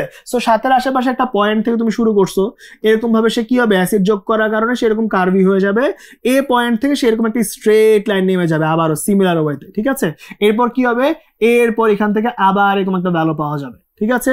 সো ব্যাপারটা হচ্ছে এই যে এখানে যে মনে করো যে এখানে 6 এর আশেপাশে মোস্ট লাইকলি 6.5 মানে মোস্ট লাইকলি হচ্ছে 7.5 বা 8 এরকম একটা লাইন থেকে 4 পর্যন্ত সেরকম নামায় ফেলতে পারে, ঠিক আছে। সো এবার এই রেঞ্জে যারা কাজ করতে পারবে ওদেরকে নিতে হবে, ঠিক আছে। মিথাইল অরেঞ্জ, মিথাইল রেড থেকে মনে হয় নেওয়া যায় এখানে। এর পরবর্তী কি হয়েছে, এর পরবর্তীতে হচ্ছে এখানের মধ্যে আবারও যেহেতু তীব্র ক্ষার পিএইচ 14 এর আশেপাশে, এবার এখান থেকে স্ট্রেট নামায় ফেলবো, বাট যেহেতু এবার কি আছে দুর্বল অ্যাসিড আছে, তাহলে সে কিন্তু আর অত নামাইতে পারবে না, দেখা যাবে 11 থেকে সে ম্যাক্সিমাম হচ্ছে 6 6.5 পর্যন্ত নামাইতে পারছে, 6 বা 6.5 পর্যন্ত, ঠিক আছে। সো এবার এই রেঞ্জের মধ্যে যে কাজ করতে পারবে ওকে নিয়ে তোমার দেখতে হবে। সো এখন কোন ক্ষেত্রে কোনটা নিয়ে কাজ করবে এটা মেইনলি দেখাইছে এই কারণে, কারণ গ্রাফ দেওয়া থাকবে কোশ্চেনে, তোমাকে গ্রাফ চিনতে হবে যে ভাই এই গ্রাফটার মিনিং কিন্তু এইটা, এই গ্রাফটার মিনিং কিন্তু এইটা, ঠিক আছে। খেয়াল করে দেখো, যেখানে যে তীব্র সেখানে কিন্তু গ্রাফটা তার সাইডে বেশি এরিয়া নিয়ে আসে, যখন দুইটাই তীব্র তখন দুই সাইডে কিন্তু এরিয়া অনেক বেশি, সাথে এই সাইডেও বেশি, সাথে এই সাইডেও বেশি। কিন্তু যখন তুমি হচ্ছে তীব্র অ্যাসিড এবং দুর্বল ক্ষার নিছো তখন স্ট্রেট লাইনটার বেশিরভাগ অংশ কিন্তু কি তীব্র অ্যাসিডের এরিয়ার দিকে, মানে সাথের নিচে। আবার তুমি যখন কাজ করছো মৃদু অ্যাসিড তীব্র ক্ষার, তখন এই স্ট্রেট লাইনটার বেশিরভাগ অংশ কিন্তু কার দিকে, ক্ষারের দিকে, মানে সাথের উপরের দিকে। খেয়াল করছো, এইটুক বুঝতে পারলেই চললো। এবার এইটুক যদি সত্য হয় তাহলে পরের পেজে তোমাকে এই জিনিসগুলো মাথায় রাখতে হবে যে ভাই এই নির্দেশকগুলো মানে এই হচ্ছে সিনারিও গুলা, কোন কেসগুলো আছে ওই কেসগুলা, এটা হচ্ছে আমার প্রশমন বিন্দুগুলা, আর এটা হচ্ছে কি অ্যাসিডের কার্যকর পিএইচ গুলো এখানে দেওয়া আছে, কার্যকর পিএইচ গুলো দেওয়া আছে কোন রেঞ্জে কি হবে। আর বেসিক্যালি তোমার যেটা লাগবে যে কোন কোন নির্দেশক ব্যবহার করা যাবে, ঠিক আছে, কোন কোন কি ব্যবহার করা যাবে, নির্দেশক ব্যবহার করা যাবে ওই ভ্যালুগুলা, ঠিক আছে, এবং সিনারিও উদাহরণ সহ দেওয়া আছে এখানে। এখন যেমন তীব্র অ্যাসিড তীব্র ক্ষার যদি হয় তাহলে যে কোনো নির্দেশক ব্যবহার করা সম্ভব। যদি হচ্ছে তীব্র অ্যাসিড মৃদু ক্ষার হয় তখন মিথাইল অরেঞ্জ ইউজ করতে হয় যেটা বললাম, আর যদি মৃদু অ্যাসিড তীব্র ক্ষার হয় তাহলে ফেনফথেলিন ইউজ করতে হয়। আর লাস্টেরটার জন্য কোনো উপযুক্ত নির্দেশক নাই, তাই ওটা আমাদের পড়ার দরকারও নাই। ওকে, ঠিক আছে, এই পর্যন্ত তাহলে হলো। ওকে, তাহলে এবার দেখো ভাই এই পেজটার মধ্যে যেটা ইম্পর্টেন্ট সিনারিও আমি একদম যেগুলো পরীক্ষায় বেশি আসে ওগুলো দিয়ে দিছি, যে HCl সোডিয়াম হাইড্রোক্সাইড থাকলে যে কোনো নির্দেশক ব্যবহার করা যাবে, HCl অ্যামোনিয়াম হাইড্রোক্সাইড থাকলে এটা ব্যবহার করা যাবে, আবার এই ইথানোয়িক অ্যাসিড থাকলে এটা ব্যবহার করা যাবে, আবার কি এই দুটো হলে কোনটা ব্যবহার করা যাবে না। তোমাদের মেইনলি এই প্রথম তিনটা সিনারিও মনে রাখতে হবে, ঠিক আছে। তোমাদের বেসিক্যালি পরীক্ষায় যেটা লাগবে কোন সিনারিওতে যে এই তিনটা সিনারিওতে আমার কোন কোন নির্দেশক ব্যবহার করা যায় এই সিনারিওটা তোমার লাগবে, তাইলেই চলবে ইনশাল্লাহ। ঠিক আছে ভাই, পারবো? নাইস। তাহলে এই পর্যন্ত আমরা কাজটা করে ফেললাম। তাহলে পরের সিনারিওতে কি আছে একটু দেখে ফেলি। তাহলে পরের সিনারিওতে যেটা হচ্ছে সেটা হচ্ছে এরকম, এই পেজটা হচ্ছে আমরা নির্দেশকের নামগুলো আছে, নির্দেশকের নামগুলো হচ্ছে ও অ্যাসিডে কি কালার আছে, ও বেইজে কি কালার আছে, আর ওর পিএইচ রেঞ্জটা কত, এগুলো দেওয়া আছে। এবার এখানে কোনটা কোনটা মুখস্থ করা ফরজ সেটা বলে দেই। যেমন ফেনফথেলিন আছে সেটা পড়বা, মিথাইল রেড আছে, মিথাইল অরেঞ্জ আছে, লিটমাস পেপার আছে, আর এছাড়া হচ্ছে ফেনল রেড আর ক্রিসল রেড আছে। এই কয়েকটা পড়লেই চলবে। বিশেষ করে এই প্রথম এই যে এই চারটা, হ্যাঁ এই যে চারটা যেগুলোতে স্টার মার্ক দিয়ে দিচ্ছি, এই চারটা পড়া হচ্ছে ফরজ, কারণ এগুলো কিন্তু তোমাদের রিটেন এক্সামেও লাগবে। ঠিক আছে ভাই, ঠান্ডা মাথায় একটু পড়ো তাইলেই পারবা, বুঝছো। তার মধ্যে মনে রাখো যে ভাই মিথাইল অরেঞ্জ যেটা আছে ও নিজে হচ্ছে ক্ষারীয়, তাই সে কিন্তু এই অঞ্চলে কাজ করছে, দেখছো এই ক্ষার অঞ্চলে কাজ করছে, দেখছো মৃদু অ্যাসিড তীব্র ক্ষারে কাজ করছে। ও কিন্তু কি হয়েছে, ও ফেনফথেলিন যেটা আছে ও মৃদু অ্যাসিড তীব্র ক্ষারে ইউজ করছে, মৃদু অ্যাসিড প্লাস তীব্র ক্ষারের মধ্যে সে কাজ করছে, তীব্র ক্ষারে সে কাজটা করছে। অপরদিকে মিথাইল অরেঞ্জ, মিথাইল রেড এগুলো যেগুলো আছে ওরা কিন্তু দেখো তো কোন পর্যায়ের মধ্যে আছে, ওরা কিন্তু এই যে এই তীব্র অ্যাসিড মৃদু ক্ষার পর্যন্ত আছে। এই জন্য দেখো ওদের সবগুলো কিন্তু ওই রেঞ্জে কাজ করতেছে, ঠিক আছে। সো এই যে তিনটা আছে ওরা কিন্তু কোন অঞ্চলে কাজ করবে, ওরা কিন্তু এই যে আমাদের হচ্ছে তীব্র অ্যাসিড মৃদু ক্ষার এই অঞ্চলে কাজ করবে, ঠিক আছে, এটা মাথায় রেখো তাইলে চলবে। ওকে, যাকে হইলো এই পর্যন্ত। তাহলে পরের সিনারিওতে আমরা দেখে ফেলি। তাহলে কোশ্চেন গুলো হচ্ছে কি কি আছে। টাইট্রেশনের মধ্যে অজানা দ্রবণ কি বলে, জানা দ্রবণ যেটা আছে সেই জানা দ্রবণকে আমরা কি বলবো, জানা দ্রবণকে আমরা প্রমাণ দ্রবণ বলি, ঠিক আছে, জানা দ্রবণকে আমরা প্রমাণ দ্রবণ বলি। তাহলে অজানা দ্রবণকে কি বলে, অজানা দ্রবণকে হচ্ছে টাইট্রেট বলে, ঠিক আছে, যাকে টাইট্রেট করতেছি, ঠিক আছে। অজানা দ্রবণকে আমরা কি বলবো, টাইট্রেট। ওকে, এটা রিসেন্ট টাইম গুলোতে আসছে, সো এটা একটু পড়ে রাখা ভালো মনে হয়। প্রমাণ দ্রবণ আর একটা হচ্ছে টাইট্রেট, এই দুইটা। ওকে, নাইস। তাহলে পরের কেসে কি আছে একটু দেখে ফেলি। তাহলে পরের কেসে আছে হচ্ছে এইটা, যে মিথাইল অরেঞ্জ যেটা আছে সেই মিথাইল অরেঞ্জটা অম্লীয় মানে অ্যাসিডিকের মধ্যে কোন কালারটা দিবে। তোমরা ওই ছকটাতে পড়লেই দেখবা সে গোলাপি লাল কালার দেয়। এখন গোলাপি লাল কালার না থাকলে কাছে আছে কি হয় একটু দেখতে পারো তোমরা, দেখো লাল কিন্তু এখানে আছে, ঠিক আছে, এই যে গোলাপি লাল কালারটা দিচ্ছে, খেয়াল করছো তো। এটা একটু মাথায় রাখো, কারণ এগুলো হচ্ছে এই ছকটা পড়লে এই ছপের মধ্যে দেওয়া আছে, বুঝছো, এখানে মধ্যে সবকিছু দেওয়া আছে, ঠান্ডা মাথায় একটু পড়লে পারবা। হ্যাঁ, এই যে মিথাইল অরেঞ্জ আছে, মিথাইল অরেঞ্জের মধ্যে আমরা এখানে লাল লিখছি, ওইখানে গোলাপি লাল দেওয়া, বাট লাল থাকলেই তো আমার হচ্ছে, তাই না। সো এই আর কি আমাদের অবস্থা।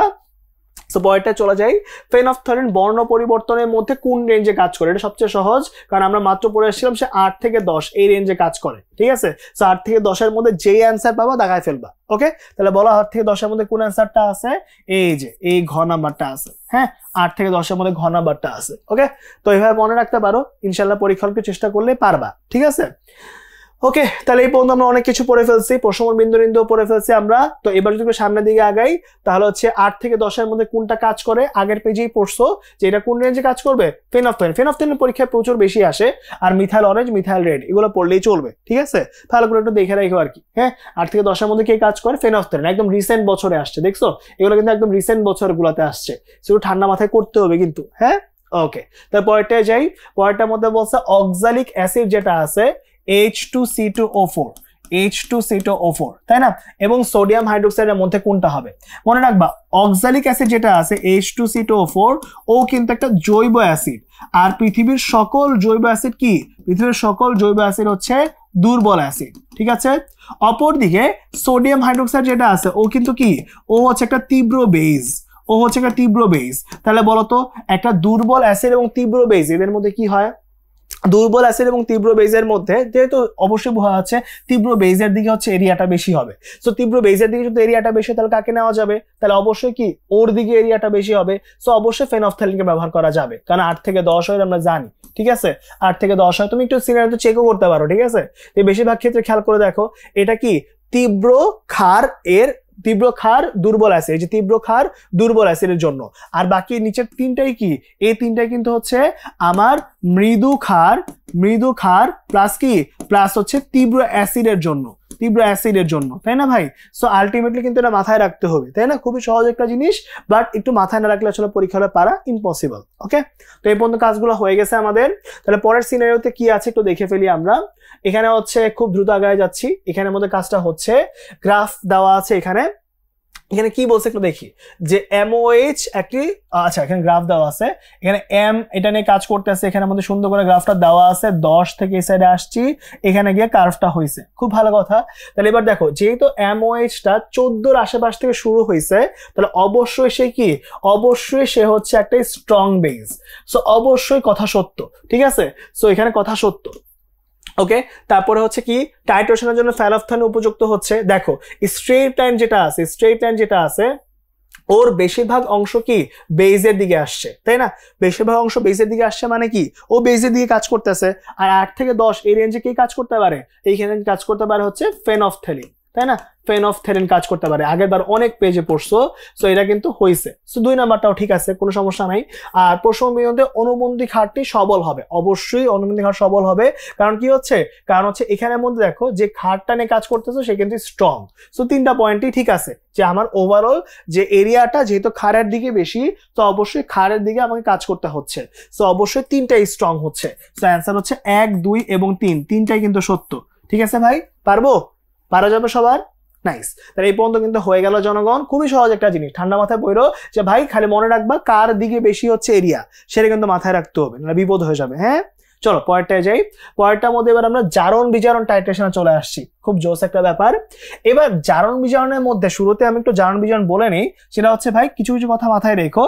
যেমন আমরা যদি অ্যাসিডিক মিডিয়ামে কাজ করি, মনে রাখবা অ্যাসিডিক মিডিয়ামে যতগুলো ইলেকট্রন দান বা গ্রহণ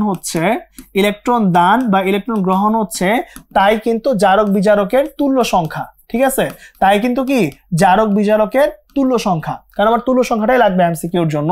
যেমন MnO4 মাইনাসটা আছে, ও 5টা ইলেকট্রন গ্রহণ করে Mn2 প্লাসটা হয়ে যায়, তাই ওর তুল্য সংখ্যা কিন্তু কত?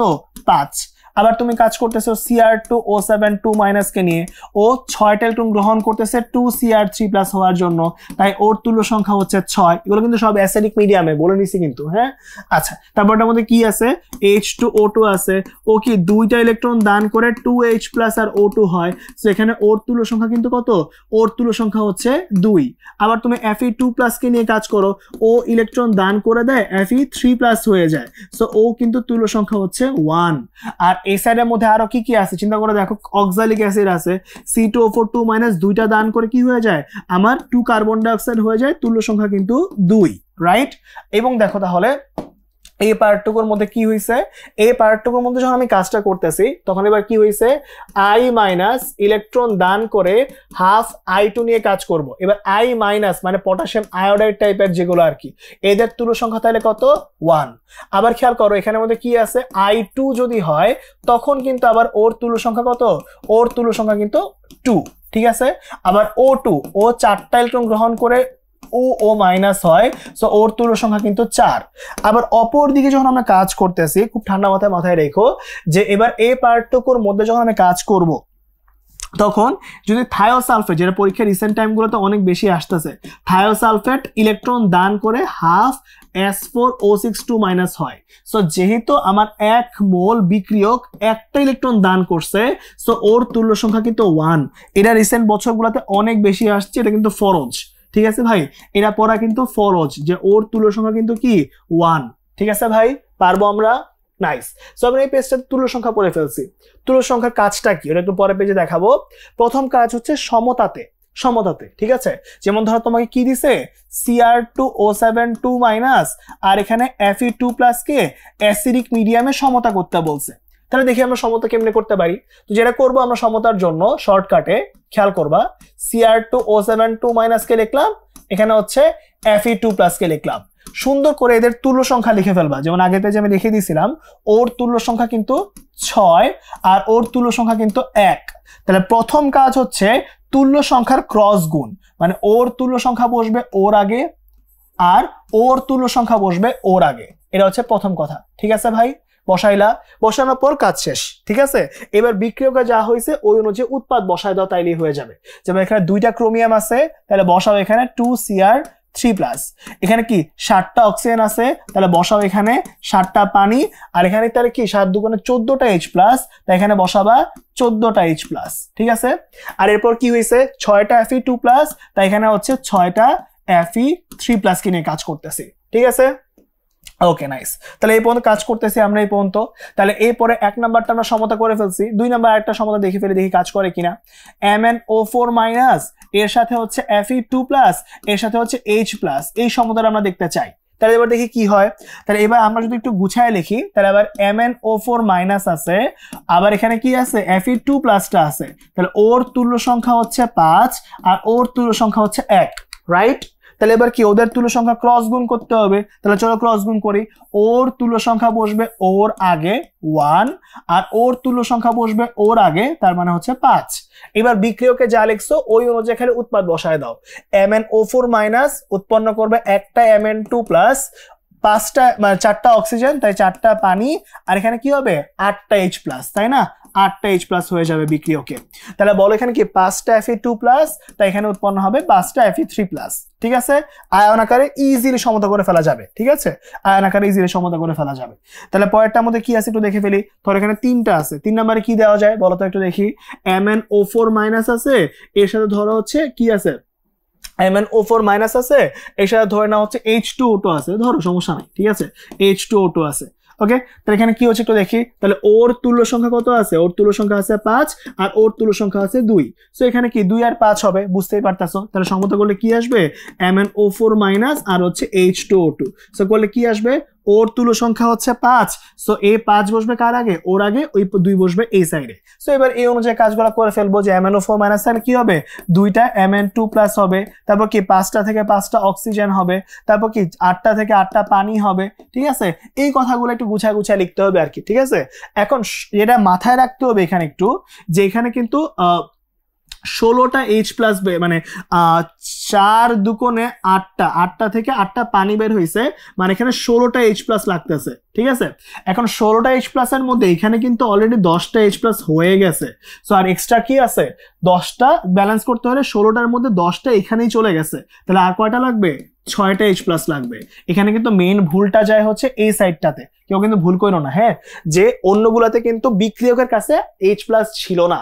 যদি বিক্রিয়কের কাছে H+ আসে তাহলে কিন্তু অবশ্যই H+টা চেক করে নিও ভাই, যে এখানের মধ্যে কি 16টা H+ লাগছে, তাহলে এখানে অলরেডি 10টা H+ H2O2 কাছেই আছে, তাহলে বাকি আর কয়টা লাগবে ব্যালেন্স আউট করার জন্য, 6টা। ওটা লিখে দিবা, তাইলে হবে। ওকে, পারবো তাহলে, পারবো, নাইস। খুবই সুন্দর একটা জিনিস, ঠান্ডা মাথায় করবো, মিলে যাবে ইনশাল্লাহ। তো এইভাবে হচ্ছে আমরা জারণ বিজারণের টাইট্রেশনের সমতা করতে পারি এক লাইন এক লাইন করে। তোমরা একটা সিকিউতেও হচ্ছে মানে যদি নাম্বার না থাকে আলাদা সমতার উপর, যদি সমতা করতে বলে দেয় কোয়েশ্চেনে, তাহলে তো বড় করে করতেই হবে।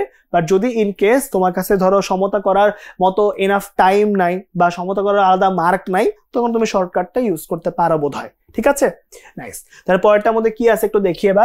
এবার হচ্ছে যদি আমরা ম্যাথ করতে যাই, তাহলে ম্যাথের জন্য কি ইউজ করব, ম্যাথের জন্য ইউজ করব Ni অফ জারক ইজ ইকুয়ালস টু হবে Ni of বিজারক।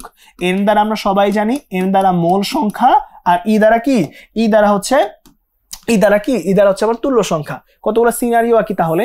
First of all ধরো এখানের মধ্যে FeSO4টা আছে, প্লাস অ্যাসিডিক মিডিয়াম আছে, প্লাস হচ্ছে KMnO4টা দিছি, ঠিক আছে? তাহলে সুন্দর করে কি করব, তাহলে এখানের মধ্যে আসবে হচ্ছে Fe2 এর তুল্য সংখ্যা কত? 1, তাহলে বসাও 1 ইনটু, ঠিক আছে, 1 into Fe2 is equals two কত? KMnO4 তুল্য সংখ্যা কত? 5। তাহলে এখানে কত আসবে?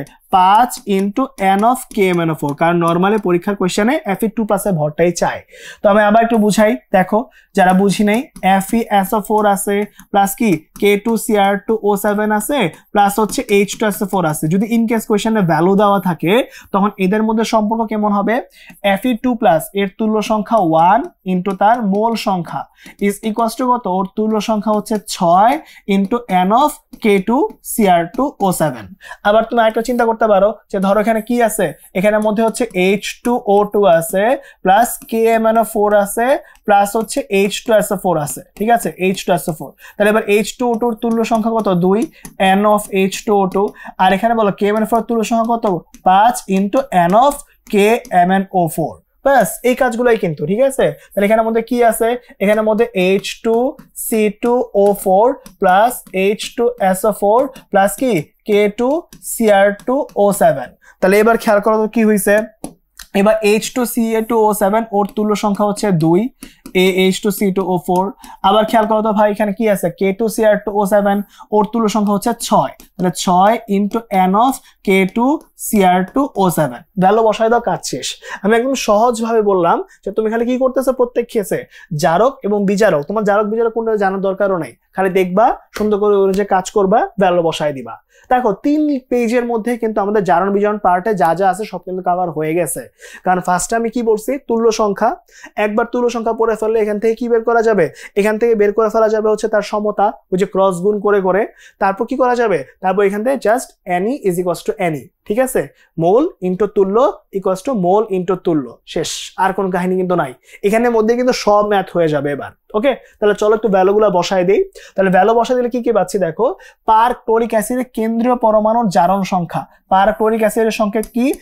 HClO4। তাহলে এবার বের করে ফেলো, যারটা বের করতে চাই ওরটা কত? x, বাকি অক্সিজেনটা -2 × 4 = 0, x এর ভ্যালু +7 আসে, ঠিক আছে? সো এটা +7 আসবে। এটা আরেক ভাবে আসে পরীক্ষায়, সেটা হচ্ছে কি যে HClO4, HClO3, HClO2 এই তিনটার মধ্যে কোনটার জারণ মান সর্বোচ্চ, ঠিক আছে? কোনটাতে ক্লোরিনের জারণ মান সর্বোচ্চ সেটা আসে। সো তখন বলবো এটা +7, এটা কত? 3 × 6 আর 5, 2 × 4, 1 বাদ দিলে 3। সো অবশ্যই ওর ক্লোরিনের জারণ মান কি? সর্বোচ্চ। এটা মাথায় রেখো, ঠিক আছে ভাই? পারবো? পারবো, নাইস। চলো আমরা এই পর্যন্ত কাজ করে ফেলছি। পরের পেজে কি বলছে? Na2S2O4 এর জারণ সংখ্যা কত? তো চলো বের করি। Na2S4O6, তাহলে কি +1 × 2, যারটা বের করবো ওরটা কি 4 × x -2 × 6 = 0। তাহলে বলেন তো জনগণ কি পাচ্ছি এখান থেকে? এখান থেকে পাচ্ছি হচ্ছে কি 12 থেকে 2 বাদ দিলে 10। সো 4x = 10 আসে। x এর ভ্যালু কত? +2.5, এটা আসতেছে। সো অ্যান্সার কিন্তু কত? অ্যান্সার হচ্ছে ডি নাম্বারটা 2.5, ঠিক আছে ভাই? তো এই হচ্ছে আমাদের কেস। তো সুন্দর করে আমরা কাজটা করে ফেলছি ইনশাআল্লাহ। তো এবার দেখি পরেরটার মধ্যে কি করা যায়। পরেরটার মধ্যে যেটা করা যায় সেটা হচ্ছে এরকম যে জারক এবং বিজারকের মোল সংখ্যা দেওয়া আছে, মানে সহগগুলা দেওয়া আছে, বুঝছো? তার মানে এরকম হচ্ছে এরকম যে যদি এটা জারক হয়, হ্যাঁ ধরে নাও এটা জারক, আমি জাস্ট জে দিয়ে লিখতেছি আর কি, হ্যাঁ জারককে জে দিয়ে লিখতেছি, এবং ওর মোল সংখ্যা হচ্ছে এক্স। আর বিজারক কত? বিজারক হচ্ছে বি দিয়ে প্রকাশ করতেছি, এটাকে ধরো আমরা দিলাম সহগ কত? ওয়াই, এটা বলা আছে। তাহলে আমরা মাত্রই হচ্ছে যখন পড়ছো তখন তুমি কি পড়ছিলা মনে আছে? NJ / x = কি NB / কি y, তাই না? তাহলে এবার বলতো কি হবে? তাহলে ক্রস গুণ হয়ে যাবে। তাহলে y × NJ, x × NB। তাহলে বলতো ভাই কি হইলো এবার? তাহলে এবার এখানটার মধ্যে মানে এটাকে জে দিয়ে প্রকাশ করছি, এটাকে বি দিয়ে প্রকাশ করছি, তুমি যা মন চায় প্রকাশ করো, কোনো সমস্যা নাই, ঠিক আছে? এবার n = SB বসানো যাবে, তাই না? তাহলে এবার বলতো ভাই জারক যেটা তার আয়তন কত? জারক যেটা তার আয়তন হচ্ছে এত আর তার ঘনমাত্রা এত। তাহলে কি হবে? y × m0 v0 = x × কি x × হচ্ছে mr vr। এটা হচ্ছে সিনারিও, ঠিক আছে? vr হবে, আমি ভুল লিখছি। VR হবে, ঠিক আছে। তাহলে এবার বলো কি হচ্ছে, তাহলে এবার সুন্দর করে দেখো কোনটার সাথে অপশনের মধ্যে মিলে। y v0 m0 প্রথমটা কি মিলছে, মিলে নাই, বাদ। তাহলে পরেরটাকে মিলছে y v0 m0 মিলছে x mr vr, ঠিক আছে। তাহলে এটা হচ্ছে আমার অ্যান্সার, ঠিক আছে, এটা হচ্ছে আমার অ্যান্সার। ওকে নাইস, তাহলে এই পর্যন্ত হচ্ছে আমাদের লাগছে এবং এটাই আমাদের অ্যান্সার হয়ে গেছে, সুন্দর, ঠিক আছে ভাই, নাইস। তাহলে পরের পেজে যাই দেখি কি আসছে। পরের পেজের মধ্যে বলছে নিচের কোনটি জারণ বিজারণ। ওকে, তাহলে বলো প্রথমটা কিন্তু প্রশমন বিক্রিয়া, প্রথমটা কিন্তু প্রশমন বিক্রিয়া, সবসময় মনে রাখবা প্রশমন বিক্রিয়া হচ্ছে একটা নন রেডক্স বিক্রিয়া, সো এটা আর চেক করা লাগবে না, ঠিক আছে। প্রশমন বিক্রিয়া মানে ওটা কি নন রেডক্স, তার চেক করার দরকার নাই, ঠিক আছে, সো এটা হচ্ছে বাদ। তারপরটার মধ্যে কি আছে, থায়োসালফেট, এটা কি, এটা হচ্ছে সলিড। উৎপাদকেও সলিড মানে কি অধক্ষেপণ বিক্রিয়া, তাই না। উৎপাদকেও সলিড মানে হচ্ছে ও একটা কি বিক্রিয়া, অধক্ষেপণ বিক্রিয়া। অধক্ষেপণ বিক্রিয়াও কিন্তু একটা কি বিক্রিয়া, নন রেডক্স বিক্রিয়া, ক্লাস 9 এ পড়ছিলা, সো ও কিন্তু বাদ, ঠিক আছে। আর লাস্ট সিনারিওতে তাহলে কি আছে, জিঙ্ক এর চার্জ 0, H হচ্ছে plus, sulphate minus, zinc 2 plus, sulphate minus, আর H হচ্ছে 0। তাহলে আমাকে বলতে কি কি পাওয়া গেল, জিঙ্ক ইলেকট্রন দান করে জিঙ্ক 2 প্লাস হয়েছে, সো এখানে কিন্তু অবশ্যই কি তার জারণ হয়েছে, ওই যে জারণ মানে ছাড়ন, পড়ছো না, ইলেকট্রন দান করলে সে কি হয়, জারণ বিক্রিয়া হয়। তাহলে পরেরটার মধ্যে কি হয়েছে, 2H প্লাস, ইলেকট্রনটা অ্যাকসেপ্ট করে সে H2 হয়ে গেছে, তো সে কি, সে হচ্ছে একটা বিজারণ, ঠিক আছে ভাই, বিজারণ, বাস। তাহলে এখানে কি কি পাওয়া গেল বলতো দেখি ভাই, এখানে জারণ বিজারণ অবশ্যই হয়েছে, তাহলে এটাই কিন্তু আমাদের অ্যান্সার, ইজিলি পারা গেল, তাই না ভাই, খুব সহজ একটা জিনিস, ঠান্ডা মাথায় করবা, পারবা। বাই দা ওয়ে এখানে যে সালফেটটা আছে, সেই সালফেটটা কিন্তু দর্শক আয়ন হিসেবে কাজ করতেছে, একটু সাবধান, হ্যাঁ, সেই সালফেট কিন্তু দর্শক আয়ন হিসেবে কাজ করতেছে। ওকে নাইস, তাহলে এই পর্যন্ত কাজগুলো করে ফেললাম। তাহলে পরের পেজে যাই একটু, পরের পেজে কি হচ্ছে একটু দেখি, সেটা হচ্ছে নিচের কোনটি জারণ অর্ধবিক্রিয়া। তাহলে মানে কি ইলেকট্রন দান করতে হবে, তাই না, ইলেকট্রন দান করতে হবে। তো দেখি কোন কেসে ইলেকট্রন দান হয়েছে, এখানে ইলেকট্রন গ্রহণ হয়েছে, তো এটা বাদ, এটা বিজারণ। এখানে ইলেকট্রন গ্রহণ হয়েছে, এটা তো বিক্রিয়া ভুল দেওয়া আছে, এখানে Fe হবে, Fe দুইটা গ্রহণ করে Fe হয়েছে, এবার ঠিক আছে। এবার হচ্ছে এটাও তাহলে ভুল আছে, গ্রহণ করলে বাদ। এবার কি এখানে ইলেকট্রন দান হয়েছে, ও আচ্ছা, ভুল হলে আমার কি যায় আসে, পরীক্ষা হলে ভুল দেওয়া আছে, আমার তো কিছু যায় আসে না, তাই না। এখানে অপশনের মধ্যে ভুল আছে, গ্রহণ হয়েছে, তাহলে বাদ। এখানে কি, এখানে দান হয়েছে, তাই এটা হবে অ্যান্সার। আর এখানেও ইলেকট্রন গ্রহণই হয়েছে, তাই এটাও হচ্ছে বাদ, ঠিক আছে। তাহলে অ্যান্সার হচ্ছে কি, অ্যান্সার হচ্ছে এইটা, ঠিক আছে, অ্যান্সার হচ্ছে এইটা। ওকে নাইস, এখানে মানে ভুল দেওয়া আছে, এটা অ্যাকচুয়ালি Fe2 প্লাস ইলেকট্রন দান করে Fe3 প্লাস যদি লিখতো তাহলে ঠিক হইতো। যদি এখানে লিখতো Fe2 প্লাস ইলেকট্রন দান করে Fe3 প্লাস, তাহলে কিন্তু এটা জারণ হইতো, তাহলে কিন্তু এটা জারণ হইতো। এবার পরীক্ষা হলে দেওয়া আছে প্লাস Fe, তো এটা দেওয়া যাবে না, ঠিক আছে। তো এখানের মধ্যে সি নাম্বারটা ঠিক আছে, যেটা ঠিক আছে ওটা লিখবো। ওকে ওকে, তাহলে এবার জনগণ আমরা এই পর্যন্ত কাজটা করে ফেলছি, জারণ বিজারণ শিখে ফেললাম। তার আরেকটা দেখে ফেলি, সেটা কি নিচের কোনটি জারক বিজারক উভয় হিসাবে কাজ করতে পারে। তাহলে এবার খেয়াল করে দেখো ভাই, জারক এবং বিজারক হিসেবে উভয়টাই কাজ করতে পারে কারা, এদের একটা লিস্ট দিয়ে দিচ্ছি তোমাদের জন্য, হ্যাঁ, যেখানে O3 SO2 FeSO4 HNO2 এইটা এই কয়েকটা হচ্ছে জারক এবং বিজারক দুইটা হিসাবে কাজ করতে পারে, বুঝছো। সো এখন একটু মিলায় দেখবো যে এগুলোর মধ্যে কোনটা অপশনের মধ্যে আছে। এই যে SO2 এবং O3 এই দুটো পরীক্ষায় বেশি আসে, ভালো করে পড়ো, ঠিক আছে। তাহলে প্রথম কথা হচ্ছে এই SO2 এর অপশনের মধ্যে পাওয়া গেছে, তাহলে এটাই আমার অ্যান্সার। আর বাকিগুলো কিন্তু নাই, সো এগুলো কিন্তু বাদ, ঠিক আছে, এগুলো কিন্তু নাই, ঠিক আছে জনগণ। তাহলে আমাদের অ্যান্সার কোনটা হবে, আমাদের অ্যান্সার কিন্তু হচ্ছে 1 নাম্বারটা হয়ে যাবে। ওকে, পারবো তাহলে, পারবো। তাহলে এবার পরে পেজে যাই, ধুমধাম কিছু ম্যাথ করে ফেলবো। এবার সোডিয়াম থায়োসালফেট আয়রনের সাথে বিক্রিয়া করছে, তো এটা জারণ বিজারণ বিক্রিয়াগুলো লিখি তোমাদের জন্য। S2O3 2- আছে, ও ইলেকট্রন দান করে S4O6 2- হয়, সো এটা একটা জারণ বিক্রিয়া, তাই না। এবং জারণ বিক্রিয়ার যে বিক্রিয়ক, জারণ বিক্রিয়ার বিক্রিয়ককে আমরা কি বলবো, বিক্রিয়ককে বলবো হচ্ছে বিজারক, এটা মাথায় রাখবা। জারণ বিক্রিয়ার বিক্রিয়কের নাম কি, বিজারক। ওকে, একইভাবে আমার কাছে I2টা আছে, I2 দুইটা ইলেকট্রন গ্রহণ করে 2I- হয়েছে, তাহলে ব্যাপারটা কি, তাহলে ও হচ্ছে একটা বিজারণ বিক্রিয়া দিচ্ছে। আর বিজারণ বিক্রিয়ার বিক্রিয়ককে আমরা কি বলি, বিজারণ বিক্রিয়ার বিক্রিয়ককে আমরা বলি হচ্ছে জারক, ঠিক আছে, জারক বলি। তাহলে এবার দেখে আমরা জারক বিজারক আলাদা করে ফেলছি। সবসময় মনে রাখবা, বিক্রিয়াটা আগে লিখবা, বিক্রিয়া লেখার পর তার বিক্রিয়কটা কি কাজ করতেছে সেটা দেখবা, তাই এই কাজ শেষ, ঠিক আছে। তাহলে জারণ বিক্রিয়ার বিক্রিয়ক হচ্ছে বিজারক, বিজারণ বিক্রিয়ার বিক্রিয়ক হচ্ছে জারক, উল্টা, ঠিক আছে। চলো তাহলে দেখে ফেলে কি হয়েছে। তাহলে এবার এই পার্টটুকুর মধ্যে কি হচ্ছে একটু দেখো। তাহলে NO2 S2O3, ও হচ্ছে কি জারক না, ও কিন্তু বিজারক, তাহলে এটা বাদ, ঠিক আছে। এবার আয়োডিনের জারণ মানের বৃদ্ধি হয়েছে না, আয়োডিন জারণ মান 0 থেকে -1 হয়েছে, সো এটা হয় নাই, বাদ। তাহলে কি হয়েছে, এস এর জারণ মান হ্রাস পাইছে, অ্যান্সার হচ্ছে না, এটাও কিন্তু হয় নাই, ঠিক আছে, সো এটাও হচ্ছে বাদ। ওকে, তাহলে এখানে কি হচ্ছে ভাই, সব ক্ষেত্রে কিন্তু আমাদের কাজটা মিলে নাই, সো আমার অ্যান্সার বি নাম্বারটা হবে, যেখানে I2 এর বিজারণ হয়েছে, I2 এর বিজারণ হয়েছে লেখাই আছে, I2 এর বিজারণ ঘটেছে, সো অ্যান্সার হচ্ছে বি নাম্বারটা। ওকে, বি নাম্বারটা আমার অ্যান্সার হবে। পারবো তাহলে সবাই? ওকে, নাইস। তাহলে এই পর্যন্ত কিন্তু কাজ শেষ। তাহলে পরেরটার মধ্যে কি করবো একটু দেখে ফেলি। তাহলে পরেরটার মধ্যে হচ্ছে এবার এখানে কপার সালফেট কেআই এটা নিয়ে কাজ করতেছি। তাহলে এবার দেখে ফেলি এখানে বিক্রিয়ার মধ্যে কোনটি বিজারক। তাহলে কাজ করে ফেলো, কপার 2+ ইলেকট্রন গ্রহণ করে Cu+ হয়েছে, তাই এটা একটা বিজারণ বিক্রিয়া। বিজারণ বিক্রিয়া, বিক্রিয়কে যেন আমরা কি বলি, জারক বলি, জারক বলি, রাইট, জারক বলি। আর এখানে কি আছে, এখানে I- আছে, ও কি করে, ও হচ্ছে ইলেকট্রন দান করে I2 ক্রিয়েট করে ফেলে, রাইট, I2 ক্রিয়েট করে ফেলে, I2 ক্রিয়েট করে ফেলে। তাহলে এবার আমাকে বলো এখানে কি বিক্রিয়া হয়েছে, জারণ বিক্রিয়া করে ফেলছি, তাহলে জারণ বিক্রিয়া, বিক্রিয়াকে আমরা কি বলি, বিজারক বলি, বিজারক বলি, ঠিক আছে। তাহলে কোশ্চেন কি করছে, এখানে কোনটা বিজারক, তাহলে বিজারক কোনটা, I-, তাহলে এখানে I- কোনটা, এই যে এটা I- হচ্ছে আমার অ্যান্সার। সহজ কথা, ঠিক আছে ভাই, খুব সহজ কথা। যে বিক্রিয়া হবে তার বিক্রিয়ককে দেখবা, তাইলেই চলবে। উৎপাদ কিন্তু কখনো জারক বিজারক হইতে পারবে না, ঠিক আছে, বিক্রিয়ক জারক বিজারক হবে।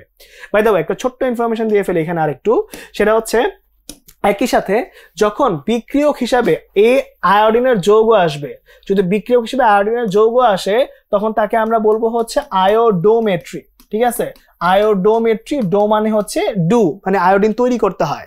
আর যখন আয়োডিন নিজেই আছে, তখন ওটাকে আমরা বলি হচ্ছে আয়োডিমিতি, ঠিক আছে, ওটাকে আমরা কি বলবো, আয়োডিমিতি। ওকে, আয়োডিমিতি, যদি আয়োডিন নিজেই থাকে তাহলে আয়োডিমিতি, আর আয়োডিনের যৌগ যদি থাকে, মানে আয়োডিন তৈরি করতে হয়, তখন ওটা আয়োডোমিতি। ঠিক আছে জনগণ, পারবো? পারবো। তাহলে এই পর্যন্ত আমরা কাজটা করে ফেললাম, খুব ভালো লাগতেছে। তাহলে পরের পেজে যাই। কোন জারক পদার্থে সর্বাধিক ইলেকট্রন গ্রহণ করতে পারে, সর্বাধিক ইলেকট্রন গ্রহণ করবে কোনটা? তাহলে আমরা সবাই জানি যেখানে কি Cr2O7 2- ও কি করে 6টা ইলেকট্রন গ্রহণ করে 2Cr3+ হয়। তারপরটা আমাদের কি হয়েছে, MnO4- 5টা গ্রহণ করে Mn2+ হয়েছে। তারপরটা আমাদের কি হয়েছে, এখানে আমাদের C2O4 2- ও তো ইলেকট্রন দান করছে, সো ওটা তো বাদ, ঠিক আছে। তারপরটা আমাদের কি হয়েছে, H2O2 ও ইলেকট্রন দান করছে, সো ও কিন্তু বাদ। সো এখানের মধ্যে বলো তো কোনটা অ্যান্সার হবে? অ্যান্সার কিন্তু সবচেয়ে বেশি করছে কে, 6টা। সো এখানে অ্যান্সার হবে কি, এখানে অ্যান্সার হচ্ছে আমার এইটা, এই যে আমাদের অ্যান্সার হবে এই 1 নাম্বারটা, তাই না জনগণ? পারবো তাহলে এখানে? ওকে, নাইস। তাহলে এই পর্যন্ত কিন্তু হয়ে গেছে, তাই না? পারবো, পারবো। তাহলে এবার এই পর্যন্ত হয়ে গেল। পরেরটায় যাই। পরেরটার মধ্যে এবার সমতা করতে বলছে ভাই, দেখছো অনুপাত চাইছে, তো তোমাকে সমতা পুরোটা করার দরকারও নেই। দেখো এবার তুমি কি জানো, তুমি জানো যে ওর তুল্য সংখ্যা হচ্ছে কত, 5, আর ওর তুল্য সংখ্যা হচ্ছে 1। তাহলে বলো এবার কি তুল্য সংখ্যার অনুপাত কত আসবে, 5 আর 1 আসবে না, রাইট? ঠান্ডা মাথায় চিন্তা করে দেখো তো। তাহলে এবার দেখো Fe2+ যে আছে, ও ইলেকট্রন দান করে Fe3+ হয়। সো যেহেতু বিক্রিয়াটা হচ্ছে জারণ, তাহলে অবশ্যই ও কি, ও হচ্ছে বিজারক, ও হচ্ছে বিজারক, তাই না? ও হচ্ছে বিজারক, ভুল লিখছি, ও হচ্ছে বিজারক, বিজারক।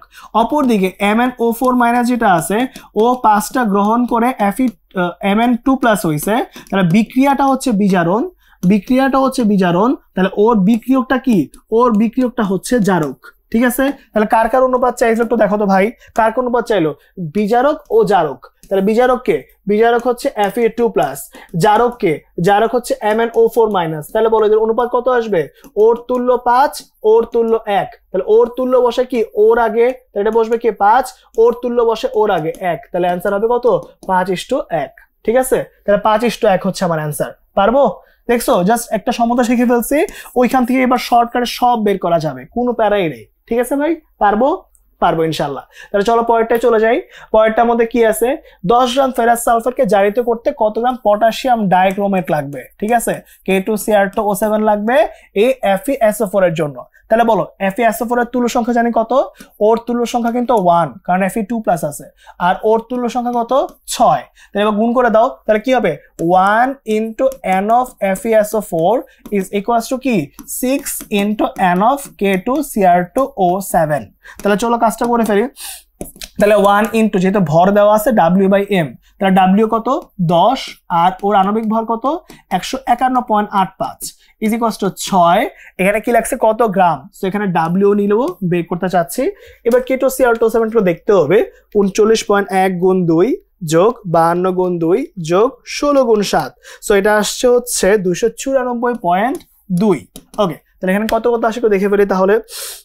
তাহলে এখানে আসছে হচ্ছে দেখে ফেলি তাড়াতাড়ি করে, তাহলে 10 ইন্টু 294.2 আর নিচে আসছে হচ্ছে 6 ইন্টু 151.85, তাহলে এটা আসবে 3.22। তাহলে এখানে ডাব্লিউর যে অ্যান্সারটা আছে সেটা আসছে 3.22 এত গ্রাম। তাহলে এবার 3.22 কোথায় আছে দেখে ফেলি একটু, এই নাম্বারে আছে, সো এই নাম্বারটা আমার অ্যান্সার হয়ে যাবে জনগণ। ঠিক আছে, পারবো তাহলে? পারবো। তাহলে এই পর্যন্ত হয়ে গেছে সুন্দর করে। তাহলে পরেরটার মধ্যে কি হয় একটু দেখে ফেলি। পরেরটার মধ্যে হচ্ছে জারণ বিজারণ বিক্রিয়ায় বিজারক পদার্থ কি করে। বিজারক পদার্থ যেটা আছে সেটা কি করবে, ইলেকট্রন বর্জন করে। ঠান্ডা মাথায় একটু চিন্তা করে দেখো যে জিঙ্ক ইলেকট্রন দান করে, মানে এক্সাম্পল দিচ্ছি আর কি, ইলেকট্রন দান করলে সে কি হয়, সে হচ্ছে জারণ বিক্রিয়া দেয়। আর জারণ বিক্রিয়ার বিক্রিয়কের নামে কিন্তু কি বলতো, বিজারক, ও বিজারক। ঠিক আছে, তো বিজারক হচ্ছে ইলেকট্রন বর্জন করে, কথা সত্য। তারপর কি, বিজারক হচ্ছে জারিত হয়, জারণ হয়, কথা সত্য। আর ও ইলেকট্রন গ্রহণ করে, সো এটা হয় নাই। সো অ্যান্সার হচ্ছে 1 আর 2। ঠিক আছে, 1 আর 2 হচ্ছে আমার অ্যান্সার। ওকে, 1 আর 2 হচ্ছে আমার অ্যান্সার। সুন্দর করে পেরে গেলাম আমরা জনগণ। তাহলে পরেরটার মধ্যে কি হয় একটু দেখে ফেলি আমরা। তাহলে পরেরটার মধ্যে যেটা হচ্ছে ব্লিচিং পাউডারের ক্লোরিনের জারণ মান কত। ঠিক আছে, তাহলে এর সংকেত কি, CaOCl Cl। ওকে, তাহলে এখানে একটু বলে দেই, এখানের মধ্যে এটুকুর চার্জ হচ্ছে +2, এদিকের চার্জ -1, এটুকুর চার্জ -1। এবার খেয়াল করো, তাহলে একটা ক্লোরিন তো -1 বুঝলাম, তাহলে OCl এর ভিতরে কিন্তু মনে রাখতে হবে ও হচ্ছে 2-, Cl কিন্তু হচ্ছে প্লাস। সো অ্যাকচুয়ালি আমরা কিন্তু মাথায় রাখবো যে এই CaOCl Cl এর মধ্যে দুইটা আছে ক্লোরিন, একটা ক্লোরিন কিন্তু প্লাস আর একটা ক্লোরিন কিন্তু মাইনাস।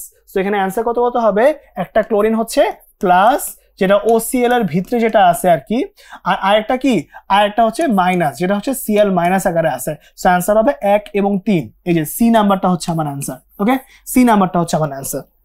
সবাই পারবো ইনশাল্লাহ, খুবই জোস একটা জিনিস। তো পরের পেজে আবারও চলে যাই, দেখি কি হয়। পরেরটার মধ্যে হচ্ছে আমাদের এখানে KMnO4 আছে। সো ম্যাঙ্গানিজের জারণ সংখ্যা কত কমছে এটা জানতে চাইছে। ম্যাঙ্গানিজের একটাই কাহিনী হয়, আমরা সবাই জানি যে MnO4- 5টা গ্রহণ করে Mn2+ হয়েছে। সো 5টা কেন গ্রহণ করছে, কারণ এই 5টাই তো হ্রাস পাইছে, তাই না? সো এখানে অ্যান্সার কত হবে, এখানে অ্যান্সার হবে হচ্ছে এই নাম্বারটা, মানে 5টা হচ্ছে চেঞ্জ হবে। ঠিক আছে ভাই, তাহলে এটা হচ্ছে আমার হ্রাস পাইছে কত, +5। এটা মাথায় রাখবো আমরা। হ্যাঁ, নাইস।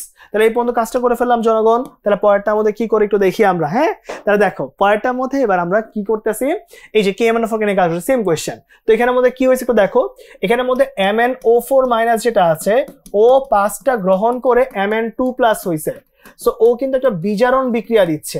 বিজারণ বিক্রিয়ার বিক্রিয়ককে আমরা কি বলবো, বিক্রিয়ককে আমরা বলবো হচ্ছে জারক। আর এখানে কি আছে, Fe2+, ও ইলেকট্রন দান করে Fe3+ হয়, তাহলে ও কি, ও একটা জারণ বিক্রিয়া দেয়, তাহলে জারণ বিক্রিয়ার বিক্রিয়কের নাম কি, বিজারক। ঠিক আছে, বিজারক। তাহলে এবার বলতো কি কি হইলো, তাহলে এখানে ফার্স্ট কাহিনী হচ্ছে FeSO4 মানে Fe2+, এটা জারণ হয়েছে। সো এখানে অবশ্যই জারণ হয়েছে, কথা সত্য। KMnO4 একটা জারক পদার্থ, এই দেখো MnO4 মানে হচ্ছে জারক পদার্থ, তাহলে এটাও মিলছে। তারপরটা আমাদের কি বলছে, এটা 5টা ইলেকট্রন গ্রহণ করছে, এটাও মিলছে। তাহলে অ্যান্সার কিন্তু তিনোটাই। হ্যাঁ, তাহলে অ্যান্সার তিনোটাই। দেখছো কত সহজ ভাবে সবকিছু মিলা যায়। সিম্পল ওয়েতে চিন্তা করবা, সবসময় অ্যান্সার মিলবে ভাই। ঠিক আছে, কোনো পেঁচাবো না, easier way, easier version apply করলে কাহিনী শেষ। ঠিক আছে, তাহলে চলো পরেরটার মধ্যে কি আসছে। পরেরটার মধ্যে হচ্ছে অম্লীয় KMnO4 যেটা আছে সেটা হচ্ছে Fe2+ স্ট্যাটিশনের মধ্যে Fe2+ কি হিসাবে কাজ করে, খুবই সুন্দর। ঠিক আছে, এবার তাহলে এইখানে বলছে KMnO4 আর Fe2+ এর বিক্রিয়া নিয়ে কাজ করতে। ঠিক আছে, ধরে নিচ্ছি অ্যাসিডিক মিডিয়ামে, কারণ এখানে অম্লীয় মাধ্যম বলা আছে। তাহলে বলো এবার Fe2+ ও ইলেকট্রন দান করে Fe3+ হয়ে যায়। তাহলে আমাকে বলতো বিক্রিয়াটা কি, বিক্রিয়াটা হচ্ছে জারণ। তাহলে বিক্রিয়ার বিক্রিয়কটুক কি বলতো, বিক্রিয়কটুকু হচ্ছে একটা বিজারক পদার্থ, বিজারক পদার্থ। তো এবার আমাকে বলতো ভাই, এখানে যখন কাজটা করতেছি তাহলে Fe2+ কি হিসেবে কাজ করতেছে, বিজারক হিসেবে কাজ করতেছে। দেখছো কত ইজিয়ার ওয়েতে কাজ করছি। দেখছো এমসিকিউ কিন্তু এগুলোই আসতেছে বেশিরভাগ করে, তাই না? তাহলে আমরা কিন্তু নর্মাল ম্যাথও করছি, আবার জারণ বিজারণও করছি, জারণ সংখ্যাও করছি, সমতাও করছি, সবগুলো কিন্তু করে ফেলছি। এবার পরীক্ষায় যা আসবে ইনশাআল্লাহ আমাদের কেল্লা ফতে। ঠিক আছে, তো এবার আমাদের পরের কোশ্চেনের মধ্যে যুক্ত যাই। তাহলে কি পাচ্ছি একটু দেখো, Fe2+ এর মধ্যে জারণ করলে কি উৎপন্ন হচ্ছে। ঠান্ডা মাথায় একটু চিন্তা করে দেখো তো, Fe2+ কে নিয়ে যখন কাজ করবা তাহলে Fe2+ ইলেকট্রন দান করে Fe3+ হবে। সো অবশ্যই কিন্তু ওর কি হচ্ছে, ওর কিন্তু জারণ বিক্রিয়া হচ্ছে, তাই না? এবার তাহলে ওর বিক্রিয়কটা কি? বিক্রিয়কটা হবে একটা বিজারক, ঠিক আছে? অপরদিকে আমার Cr2O7 যেটা আছে ও কিন্তু কি 6টা হবে, এটা 5টা লিখে ফেলছি ভুলে, 6টা ইলেকট্রন গ্রহণ করে কি হয়ে যাবে 2Cr3+ হয়ে যাবে। সো এটা কি, এটা হচ্ছে একটা বিজারণ বিক্রিয়া, তাই ওর বিক্রিয়কটা কি, বিক্রিয়কটা হচ্ছে একটা জারক, ঠিক আছে? এবার দেখে পরীক্ষা হলে কোশ্চেনে কি চাইছে। হ্যাঁ, তাহলে এখানে আমাদের কি হয়েছে, ফার্স্ট অফ অল এখানে এই Cr2O7 বিজারিত হচ্ছে, বিজারিত কি হচ্ছে, হ্যাঁ বিজারিত হচ্ছে, ঠিক আছে কথা, ঠিক আছে? তারপর কি এখানের মধ্যে Fe2+ একটা বিজারক পদার্থ মিলছে, ঠিক আছে? তারপর Cr2 5টা গ্রহণ করছে, না 5টা করে নাই 6টা করছে, সো এটা হচ্ছে বাদ। সো অ্যান্সার হবে 1 ও 2। হ্যাঁ 1 ও 2। দেখছো কত ইজিয়ার ওয়েতে কাজ করে ফেলছি আমরা। একই কাজ কিন্তু বারবার করতেছে, বিক্রিয়া চেঞ্জ হয় কিন্তু জিনিসপাতি কিন্তু আর চেঞ্জ হয় না। সো ঠান্ডা মাথায় একটু করবা, সবসময় অ্যান্সার মিলে যাবে ভাই, ঠিক আছে? সো এরই সাথে হচ্ছে আমাদের পুরো লেকচারটা কিন্তু শেষ হয়ে গেছে। আমরা কিন্তু শুরুতে হচ্ছে একদম মোলার আয়তন নিয়ে কাজ করছি, পরে ঘনমাত্রা নিয়ে কাজ করছি, পরে কি করেছি প্রশমন বিন্দু নিয়ে কাজ করছি, পরে হচ্ছে আমরা সুন্দর করে জারণ বিজারণ নিয়ে কাজ করছি, এবং জারণ বিজারণ সমতা, তারপর নির্দেশক ব্যবহার করে আরো অনেক কিছু সামনে করাই দিয়ে কিন্তু আমরা এখানে লাস্টে গিয়ে টাইট্রেশন দিয়ে শেষ করতেছি। অ্যাসিড বেস টাইট্রেশন আছে, আর লাস্টে কি জারণ বিজারণ টাইট্রেশনটা আছে। তো সবাই সুন্দর করে হচ্ছে এই জিনিসগুলো আই গেস বুঝতে পারছি।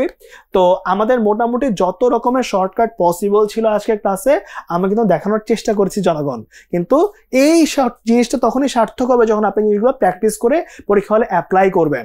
যদি অ্যাপ্লাই করতে পারেন তাহলে ইনশাল্লাহ হচ্ছে আমার কষ্টও সার্থক, আপনাদের পরীক্ষার মার্কও হয়তো কিছু বাড়বে।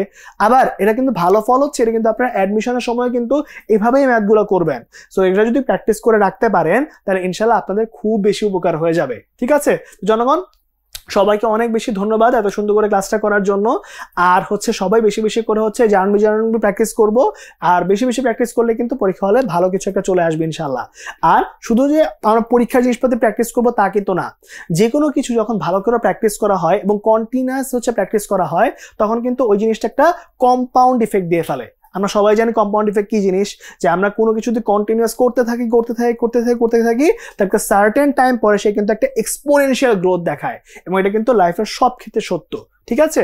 তো জনগণ আপনাদের সবার প্রতি আমার রিকোয়েস্ট থাকলো বেশি বেশি করে প্র্যাকটিস করেন, ধৈর্য হারায়েন না, সুন্দর করে এক্সিকিউট করেন, ইনশাআল্লাহ সব ভালো কিছু হবে। তো আজকে ক্লাস এই পর্যন্তই, ভালো থাকেন, সুস্থ থাকেন, আল্লাহ হাফেজ।